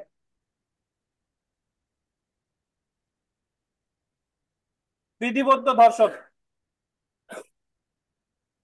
আপনার এই মুহূর্তে একটা জিনিস জানা দরকার যে কি পড়বো, তার চেয়ে বেশি জানা দরকার কি পড়বো না। বুঝতেন? গতকাল রাতের বেলা তানভীর কো গেছে, বাইরে গেছে বোধহয়, গতকাল রাতের বেলা সে একটা উদাহরণ দিছে আমারে। সে উদাহরণটা হলো এরকম যে 10 জন লোক যাইয়া বার কাউন্সিল বা এক জায়গায় ভাঙচুর করছে। এখন এটা কি 35 হবে নাকি 149 হবে? 10 জন লোক একসাথে যাইয়া ভাঙচুর করছে, তো আমি বললাম যে 149, সে ব্যাপারে বলতেছে 35 হবে না কেন। এখন 35টা এত আপনার চিন্তা ভাবনার কোনো দরকার নাই, 35 থেকে জীবনেও প্রশ্ন আসবে না। 35 আমার জানা দরকার জাস্ট ওটা আছে সিমিলার ইন্টেনশন। একটা অপরাধ করতে গিয়ে 10 জন, ও যে কথাটা বলছে 10 জন এক জায়গায় হইলে তো আইদার 34 আর 149। যদি প্রি প্ল্যান থাকে 34, প্রি প্ল্যান না থাকে ইনস্ট্যান্টলি হইলে কত? 149। আর 35 মানে কি? ওই জায়গায় 10 জন একসাথে না, কনজয়েন্টলি যাই নাই, 4 জন মতো করে। এ হলো কথা। তো এই জিনিসটা আমি বললাম যে এই জিনিসটা আপনারা চিন্তা ভাবনা করার দরকার নেই, আপনি সামনে আগান, অন্য যা আছে তাই দেখেন। যা আমার দরকার নাই এই মুহূর্তে, এটা কি দিতে হবে? বাদ দিতে হবে। দেখেন, তো এখন এখানে একটা টার্ম আছে বিধিবদ্ধ ধর্ষণ। দেখেন, 375 ধারার 5ম দফায় বিধিবদ্ধ ধর্ষণ বা স্ট্যাটিউটরি রেপ সম্পর্কে আলোচনা করা হয়েছে, যে ক্ষেত্রে 14 বছরের কম বয়স্ক কোনো নারীর সাথে সম্মতি সহ বা ব্যতীত কোনো যৌন সহবাস করা হয়, সেই ক্ষেত্রে উক্ত যৌন সহবাস স্বয়ং একটি ধর্ষণ। কারণ এই ক্ষেত্রে সম্মতি ছিল কি ছিল না সেটা বিবেচ্য বিষয় না। যদিও দণ্ডবিধির 375 ধারায় ধর্ষণের ক্ষেত্রে সম্মতির বয়স এজ অফ কনসেন্ট 14 বছর উল্লেখ করা হয়েছে, কিন্তু সম্মতির বয়স নারী ও শিশু নির্যাতন দমন আইন 2000 এর 9-1 ধারা অনুসারে সংশোধন করে 16 বছর করা হয়েছে। নারী ও শিশু নির্যাতন দমন আইন 2000-এর 9-1 ধারায় বিধান করা হয়েছে, যদি কোনো পুরুষ বিবাহ বন্ধন ব্যতীত 16 বছরের অধিক বয়সের কোনো নারীর সাথে তার সম্মতি ব্যতি রেখে বা ভীতি প্রদর্শন বা গোল দেন প্রতারণামূলক ভাবে তার সম্মতি আদায় করে। আমাদের দণ্ডবিধিতে কিন্তু প্রতারণামূলক ভাবে কোনো কথা আপনি পাইছেন? পাইন নাই। দণ্ডবিধিতে স্ত্রীর বিরুদ্ধে সম্মতি ছাড়া ভয় দেখাইয়া স্বামী জানে যে সে তার বউ না, স্ত্রী জানে যে সে তার স্বামী, এইটা।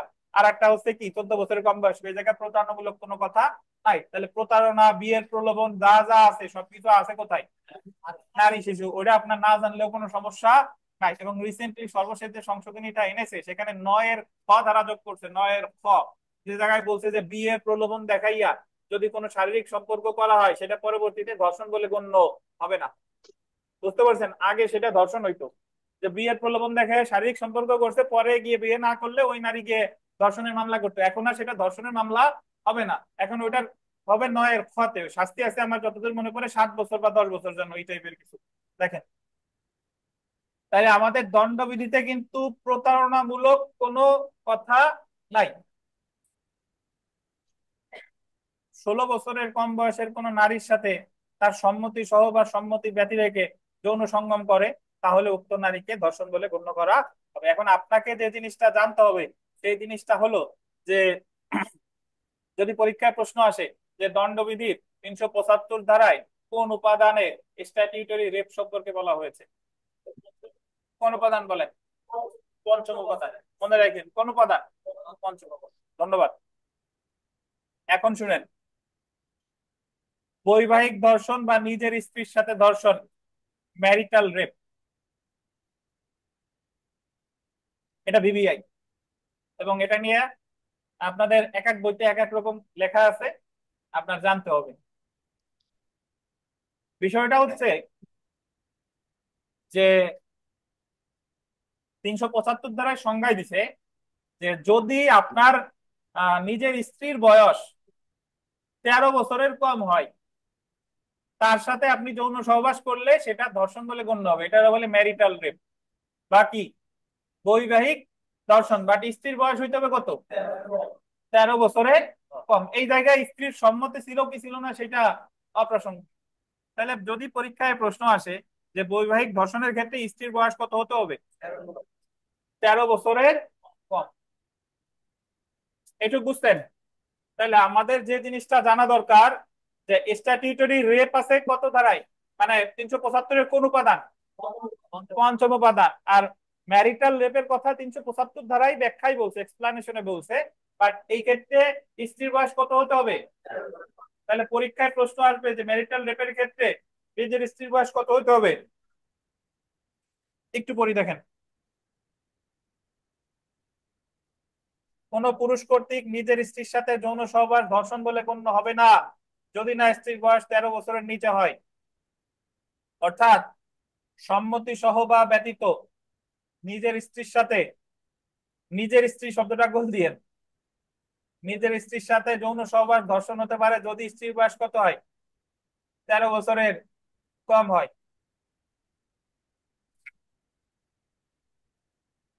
যদি পরীক্ষায় এই ধরনের প্রশ্ন আসে যে একজন ব্যক্তি আর একজনের স্ত্রীর সাথে যৌন সহবাস করছে, তার ধরে সম্মতি ছিল, 13 বছরের বয়স তো ওই তার স্ত্রীর সম্মতি ছিল, বলেন তো এটা ম্যারিটাল রেপ হবে কিনা? এটা কি হবে? রেপই হবে। এটা ম্যারিটাল রেপ হবে না। ম্যারিটাল রেপ কখন? নিজের স্ত্রী হতে হবে। আচ্ছা, এখন আমরা একটু শাস্তিতে চলে আসি। যে ঝামেলাটা অধিকাংশ মানে সময় বাধে সেটা হলো ধর্ষণের শাস্তিতে। আমি একটু বলে রাখি যে ধর্ষণের শাস্তি হলো যাবজ্জীবন কারাদণ্ড বা 10 বছর পর্যন্ত কারাদণ্ড এবং সেই সাথে অর্থদণ্ড। এটা নিয়ে কোনো কনফিউশন নাই। এবং শাস্তি বলেছে কত ধারায়? 376 ধারায়। আচ্ছা, এখন যদিও নারী ও শিশু নির্যাতন দমন আইনের অধীনে বর্তমানে ধর্ষণের শাস্তি হচ্ছে মৃত্যুদণ্ড, বুঝতে পারছেন? এখন আর মামলা আমাদের দণ্ডবিধি অনুসারে হয় না, মামলা হয় কিসে? নারী ও শিশু নির্যাতন দমন আইনের অধীনে। কিন্তু আপনি বলতে পারেন যে তাহলে 375 ধারা এখনো বাতিল করে নাই কেন? মনে প্রশ্ন আসে না যে নতুন ধারা তো একটা যোগ করছে, তাহলে 375 ধারা থাকার দরকার কি? থাকার দরকার আছে ভাই, দরকার আছে কেন?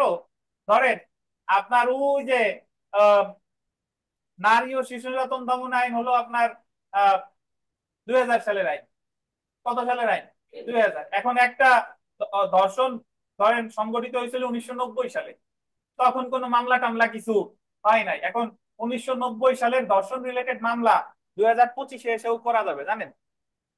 প্রমাণিত হোক বা না হোক সেটা হচ্ছে পরের বিষয়, কিন্তু মামলা তো করা যাবে। আর ফৌজদারি মামলা দায়েরের কোনো কি নাই, তামাদি মেয়াদ নাই। তাহলে ঘটনাটা যদি 1990 সালের হয়, তাহলে মামলাটা কি নারী শিশু আইনের অধীনে হবে নাকি দণ্ডবিধির আইনে হবে? দেখতে হবে যে ওই সময় কোন আইন বলবৎ ছিল। ওই সময় বলবৎ ছিল কোনটা? দণ্ডবিধি। তাহলে যদিও 25 সালে, বাট মামলাটা হবে কোন আইনে? দণ্ডবিধি। জি। এখন এই জিনিসগুলো আরো কমপ্লিকেটেড, এটা আপনার জানার জন্য যারা ওই যে বিজিএস করেন তারা ওই জেনারেল ক্লোজেস অ্যাক্ট, সেটা পরের বিষয়, ওইগুলো পড়লে ব্যাখ্যা জানতে পারবেন, আইনের অনেক ব্যাখ্যা। আপাতত আমরা যেখানে আছি, যে জিনিসটা নিয়ে ঝামেলা বাঁধে সেটা একটু ব্যাখ্যা দেই। যে যদি নিজের স্ত্রীর বয়স 13 বছরের কম হয় তাহলে এটা বৈবাহিক ধর্ষণ। বাট স্বামী শাস্তি পাবে কখন জানেন? যদি স্ত্রীর বয়স 12 বছরের কম হয়। স্বামীরে যদি আপনি শাস্তি দিতে চান তাহলে স্ত্রীর বয়স হতে হবে কত? 12 বছরের কম। তখন স্বামীর সাজা হবে কত? 2 বছর। স্বামীর সাজা হবে 2 বছর। এখন যে বিষয়টা নিয়ে কন্ট্রোভার্সি আছে সেটা আমি একটু বলি, শুনেন। অনেক বইতে আছে, দেখেন, আগে আমার কথা শুনেন তারপরে প্রশ্ন করেন। আগে কথা শুনেন, প্রশ্ন করার জন্যই বসে থাকেন না, আগে কথাগুলো শুনেন। যে অনেক বইতে ব্যাখ্যা দিছে এইভাবে, যে ধারার যে আক্ষরিক অর্থ এইভাবে ব্যাখ্যা দিছে যে যদি আহ স্ত্রীর বয়স যদি আপনার ওই 12 থেকে 13-র মধ্যে হয় তাহলে সাজা স্বামীর 2 বছর, আর স্ত্রীর বয়স যদি 12 বছরের নিচে হয় তাহলে যাবজ্জীবন কারাদণ্ড। কি ব্যাখ্যা দিছে বলেন? যে যদি স্ত্রীর বয়স কত 12 বছরের নিচে হয় তাহলে স্বামীর সাজা ধর্ষণের যে সাজা সেই সাজা, আর স্ত্রীর বয়স যদি 12 বছরের বেশি হয়, 13 বছরের কম হয়, তাহলে সাজা কত? 2 বছর। এটা ব্যাখ্যা ঠিক না। আমরা মনে রাখবো যে বৈবাহিক ধর্ষণের ক্ষেত্রে স্ত্রীর বয়স কত বছর কম হইলে স্বামী সাজা পাবে? 12 বছর।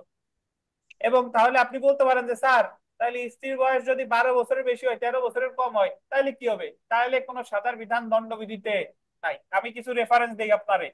আপনি বাসুদেব গাঙ্গুলির দণ্ডবিধি পড়বেন। বাসুদেব গাঙ্গুলি একজন সাবেক বিচারক, বুঝতে পারছেন? তো ওনার ওই বইতে গিয়ে 376 ধারার ব্যাখ্যা পড়বেন। উনি 376 ধারায় ম্যারিটাল রেপের সাজা বলছে যে কয় বছর? 2 বছর। যদি ওয়াইফের বয়স কয় বছরের কম হয়? 12 বছরের কম হয়। আর 12 বছরের বেশি, 13 বছরের কম হইলে এর এর কোনো শাস্তির বিধান আমাদের দণ্ডবিধিতে নাই। এবং এটা নিয়ে যদি আপনাদের কারো কোনো কনফিউশন থাকে, আপনি গুগলে গিয়ে সার্চ দিবেন, বা আমি আপনাদের দিতে পারি, বহু আর্টিকেল আছে, বহু আর্টিকেল আছে যে জায়গা ওই বিশ্ববিদ্যালয়ের প্রফেসর টিচার তারা লেখালেখি করছে যে বাংলাদেশের বর্তমান প্রেক্ষাপটে মেরিটাল রেপের শাস্তি কম হয়ে গেছে। যে শাস্তি মেরিটাল রেপের ক্ষেত্রে যদি আপনার শাস্তি দিতেই হয় স্বামীরে, তাহলে বয়সের কথা কত বলছে? ওয়াইফের বয়স 12 বছরের কম, কিন্তু যার বয়স ধরেন 20 বছর, একজন ওয়াইফের বয়স 20 বছর, এখন স্বামী যদি তার সাথে যৌন সহবাস জোর করে, স্বামীর কোনো অপরাধ হয়েছে বলেন? কোনো অপরাধ হয় নাই, কারণ এরকম কোন শাস্তির বিধান আমাদের দণ্ডবিধিতে নাই। কথা শেষ। তাহলে আমার যে জিনিসটা আহ জানা দরকার, জহুরুল হক পরিচার, জহুরুল হক পড়েন, যে পড়েন সেটা নিয়ে সমস্যা নাই, আপনার মন যেটা চাই সেটাই পড়েন, কিন্তু আমি আমার ব্যাখ্যাটা দিলাম। দেখেন তো, তাহলে এল কবির পড়তে পারেন, জহুরুল হক সাহেব পড়তে পারেন, বা শুধু পেয়ার এক পড়তে পারেন, যে কোনো একটা।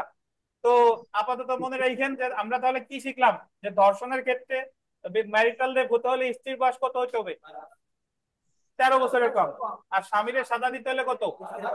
12 বছরের কম। স্বামী সাজা পাবে কত? 2 বছর। এবং তাও এই অপরাধটা জামিনযোগ্য। ম্যারিটাল রেপ হচ্ছে জামিনযোগ্য অপরাধ।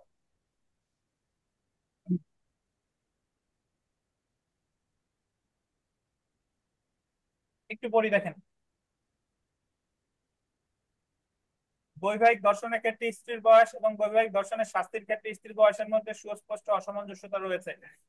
375 ধারা অনুসারে বৈবাহিক দর্শনের ক্ষেত্রে স্ত্রীর বয়স 13 বছরের নিচে হতে হবে, কিন্তু 76 ধারা অনুসারে বৈবাহিক দর্শনের ক্ষেত্রে স্বামীকে শাস্তি দিতে হলে আন্ডারলাইন করবেন স্ত্রীর বয়স কত হতে হবে, 12 বছরের নিচে। তাহলে 13 বছরের নিচে কিন্তু 12 বছরের বেশি বয়সের কোনো নারীর সাথে যৌন সহবাস করলে সেটা 375 ধারা অনুসারে বৈবাহিক দর্শন হবে, কিন্তু সেই ক্ষেত্রে স্বামীর শাস্তি কি হবে সেটা 376 ধারায় সুস্পষ্টভাবে উল্লেখ করা হয়নি।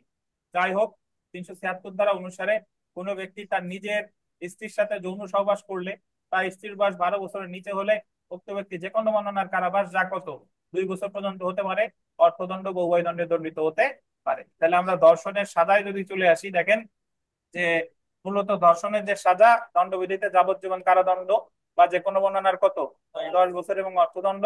আর যে ক্ষেত্রে ধর্ষিতা নারী নিজের স্ত্রী এবং কত বছর কম হয় 12 বছর কম বয়স্ক হয়, সেক্ষেত্রে সাজা কত যে 2 বছর পর্যন্ত হতে পারে, অর্থদণ্ড বা উভয়। নিচে লেখেন জামিনযোগ্য। ম্যারিটাল রেপের ক্ষেত্রে এটা কি জামিনযোগ্য।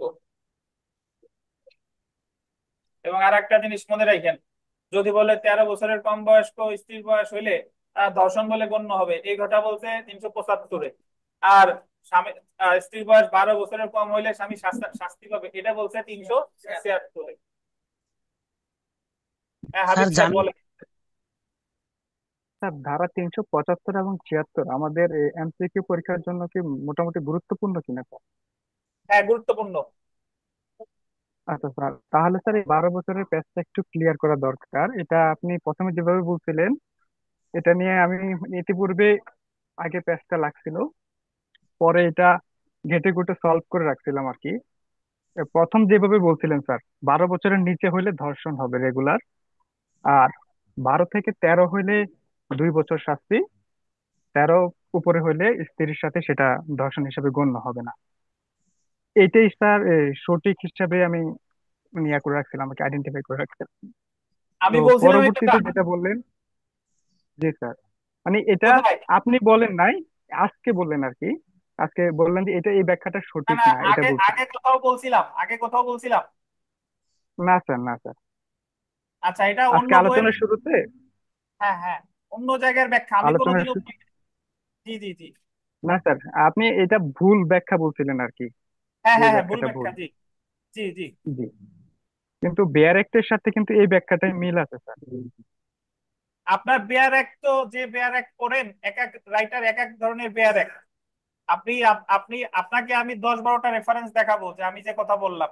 এখন আপনি দিন শেষে আমার কথা মানলে মানবেন, না মানলে নাই, বাট আমি এটা নিয়ে বহু গবেষণা করছি, বিভিন্ন বই ঘাটে, তারপরে হচ্ছে আপনাদের এই কথা বলতেছি। বেয়ার অ্যাক্ট, আপনি যে বেয়ার অ্যাক্ট করতেছেন ওই বেয়ার অ্যাক্টে তো ওই যে উনি জাস্ট ইংলিশ ভার্সন ট্রান্সলেট করছে। আপনি ওই বাসুদেব গাঙ্গুলি একজন সাবেক বিচারক, ওনার বই দেখেন। ঢাকা ইউনিভার্সিটির একাধিক বিচারক যারা পত্রিকায় লেখালেখি করছে ম্যারিটাল রেপ, আমি আপনাকে লিঙ্ক দিব, ওইগুলা দেখেন। তারপরে স্যার আপনার যেটা যোগ্য মনে হয় সেটা করেন। এবং আইন প্রিলি মাস্টারেও এই 376 ধারার ব্যাখ্যার ভুল আছে। জি স্যার। স্যার আচ্ছা স্যার, ঠিক আছে, এটা আপনি রেফারেন্স গুলো দিলে ক্রস চেক করে নিব। আমাদের ফৌজদারি কার্যবিধিতেও 376-এর শাস্তি এবং ওই যে অন্যান্য বিষয়গুলো উল্লেখ থাকে যে দ্বিতীয় তফসিলে, সেখানেও হ্যাঁ, কিন্তু স্যার একই কথাই আছে। 12 কি বছরের আছে? কম না হইলে 2 বছর জামিনযোগ্য, আর কোথায় আছে স্ত্রী বলে বয়স দেখেন, 12 বছর। কোথায় আছে স্যার, আপনার বইয়ের লেখেন। জি স্যার, আমি এই ছবিটা দিচ্ছি স্যার জি, মেসেঞ্জার গ্রুপে। কোথায় আছে দেখেন, আর আমিও দেখাবো।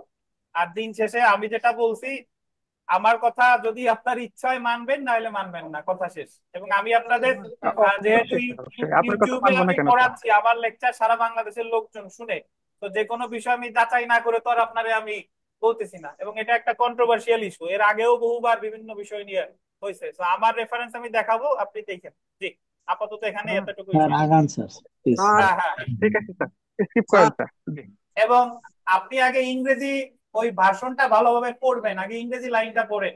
বাংলা কি ট্রান্সলেট করতে এটা বোঝার দরকার নাই। বাংলা ট্রান্সলেট অধিকাংশ সময় ভুল হয়। আপনি আগে 376-এর যে ইংরেজি ভাষাটা, এই ভাষাটা আগে বারবার পড়েন, এই জায়গা কি বলছে। স্যার হ্যাঁ বলেন। স্যার আমি বলি যে 12 বছরের কম স্ত্রীর বয়স 2 বছর, আর 13 বছরের কম তাহলে স্বামী অপরাধী, 14 বছর না কিভাবে দেবে স্যার?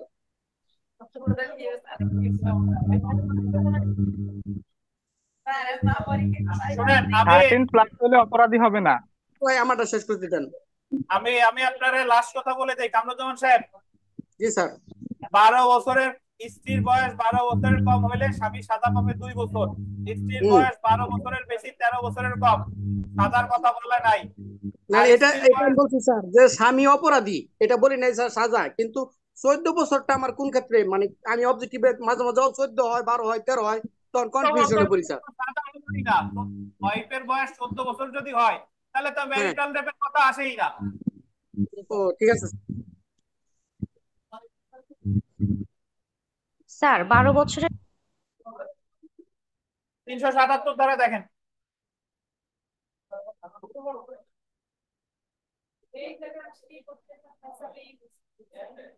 শুনেন, আপনার আমার সব ব্যাখ্যা নেওয়ার দরকার নাই। যেটা আপনার যৌক্তিক মনে হয় আমার ব্যাখ্যা নিয়েন, নাইলে নিয়েন না। আমাদের রসুল সাল্লাল্লাহু আলাইহি ওয়াসাল্লামরেও ওই 14-15 জায়গায় হযরত উমর ভুল ধরাই দিছে। তা সেই জায়গায় ওই রসুল সাল্লাল্লাহু আলাইহি ওয়াসাল্লামের ব্যাখ্যা না নিয়ে হযরত উমরের ব্যাখ্যা দিছে। তাহলে যে কোনো মানুষের আপনার যদি যৌক্তিক মনে হয়, আমি যে ব্যাখ্যা দিলাম, আমি তো আপনাদের বিভিন্ন জায়গা পড়েই ব্যাখ্যাটা দিছি।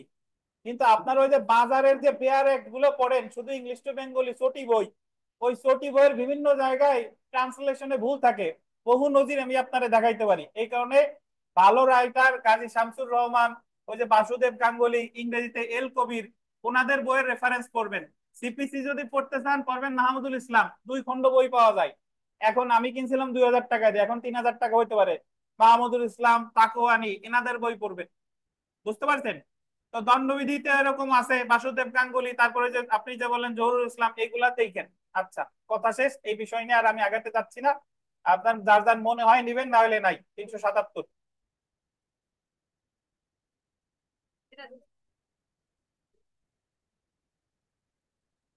377 ধারা আনন্যাচারাল অফেন্সেস। 377 ধারায় পুরুষ, নারী বা প্রাণীর সাথে অস্বাভাবিক অপরাধ, আনন্যাচারাল অফেন্সেস যেমন হোমোসেক্সুয়ালিটি, বেস্টালিটি, বাগারি, লেসবিয়ানিজম, সোডমি, এই শব্দগুলো কিন্তু মানে আপনার মুখস্থ করার দরকার নাই। আপনি জাস্ট মনে রাখেন অস্বাভাবিক অপরাধের সাজা 377 ধারায়, ধর্ষণের যে সাজা এটারও সেই সাজা। এবং আহ, আহ, প্রকৃতির স্বাভাবিক নিয়ম ছাড়া অন্য কোনো পন্থায় সম্পর্ক স্থাপন করলেই সেটা আনন্যাচারাল অফেন্স। এবং যদিও আমাদের বর্তমান সর্বশেষ যে সংশোধনী এসেছে সেই জায়গায় বলাৎকারকেও ধর্ষণ হিসেবে গণ্য করা হয়েছে। মানে যদি বলাৎকার হলো, আগে সাজা হতো হলো 377, এখন 377 না, ওটাও চলে যাবে 9 ধারা, নারী ও শিশু নির্যাতন দমন আইনের 9 ধারা, ওইটারও সাজা এখন থেকে সর্বোচ্চ মৃত্যুদণ্ড। বুঝতে পারছেন? বাট আমাদের ওটা দিয়ে মাথা ঘামেন না, জাস্ট মনে রাখেন অস্বাভাবিক অপরাধ সাজা কত ধারায়? 377 ধারায়। হ্যাঁ। তো আমরা বিগত বছরের প্রশ্ন দেখি। ধর্ষণের অপরাধ সংগঠনের উপাদান হলো কয়টা? 5টা। দণ্ডবিধির কত ধারায় নারী ধর্ষণের শাস্তি উল্লেখ আছে? আর এই জায়গায় মোটামুটি যা আছে এগুলা পারবেন, বারবারই বলি। আর এখন আমরা সরাসরি চলে আসি, দেখেন এর পরের অপরাধে।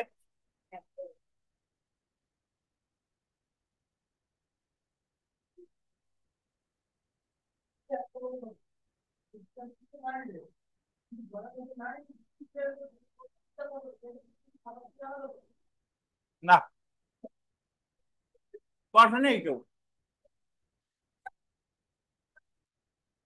না, না, না।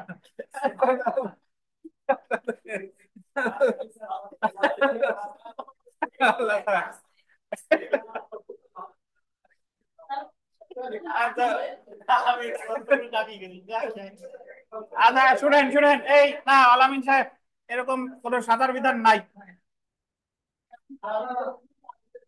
আচ্ছা, আজকে এই পর্যন্ত থাক। আগামীকাল আসেন। আগামীকাল শুনেন, আগামীকাল একটু সময় নিয়ে আসবেন।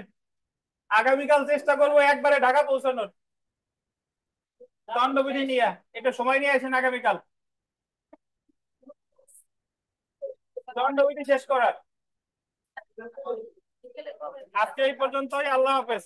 আর আগামীকাল 100 মার্কের পরীক্ষা, সিলেবাস বলে দিই। 141 থেকে 300 কত, 77, 300 কত, 77। হ্যাঁ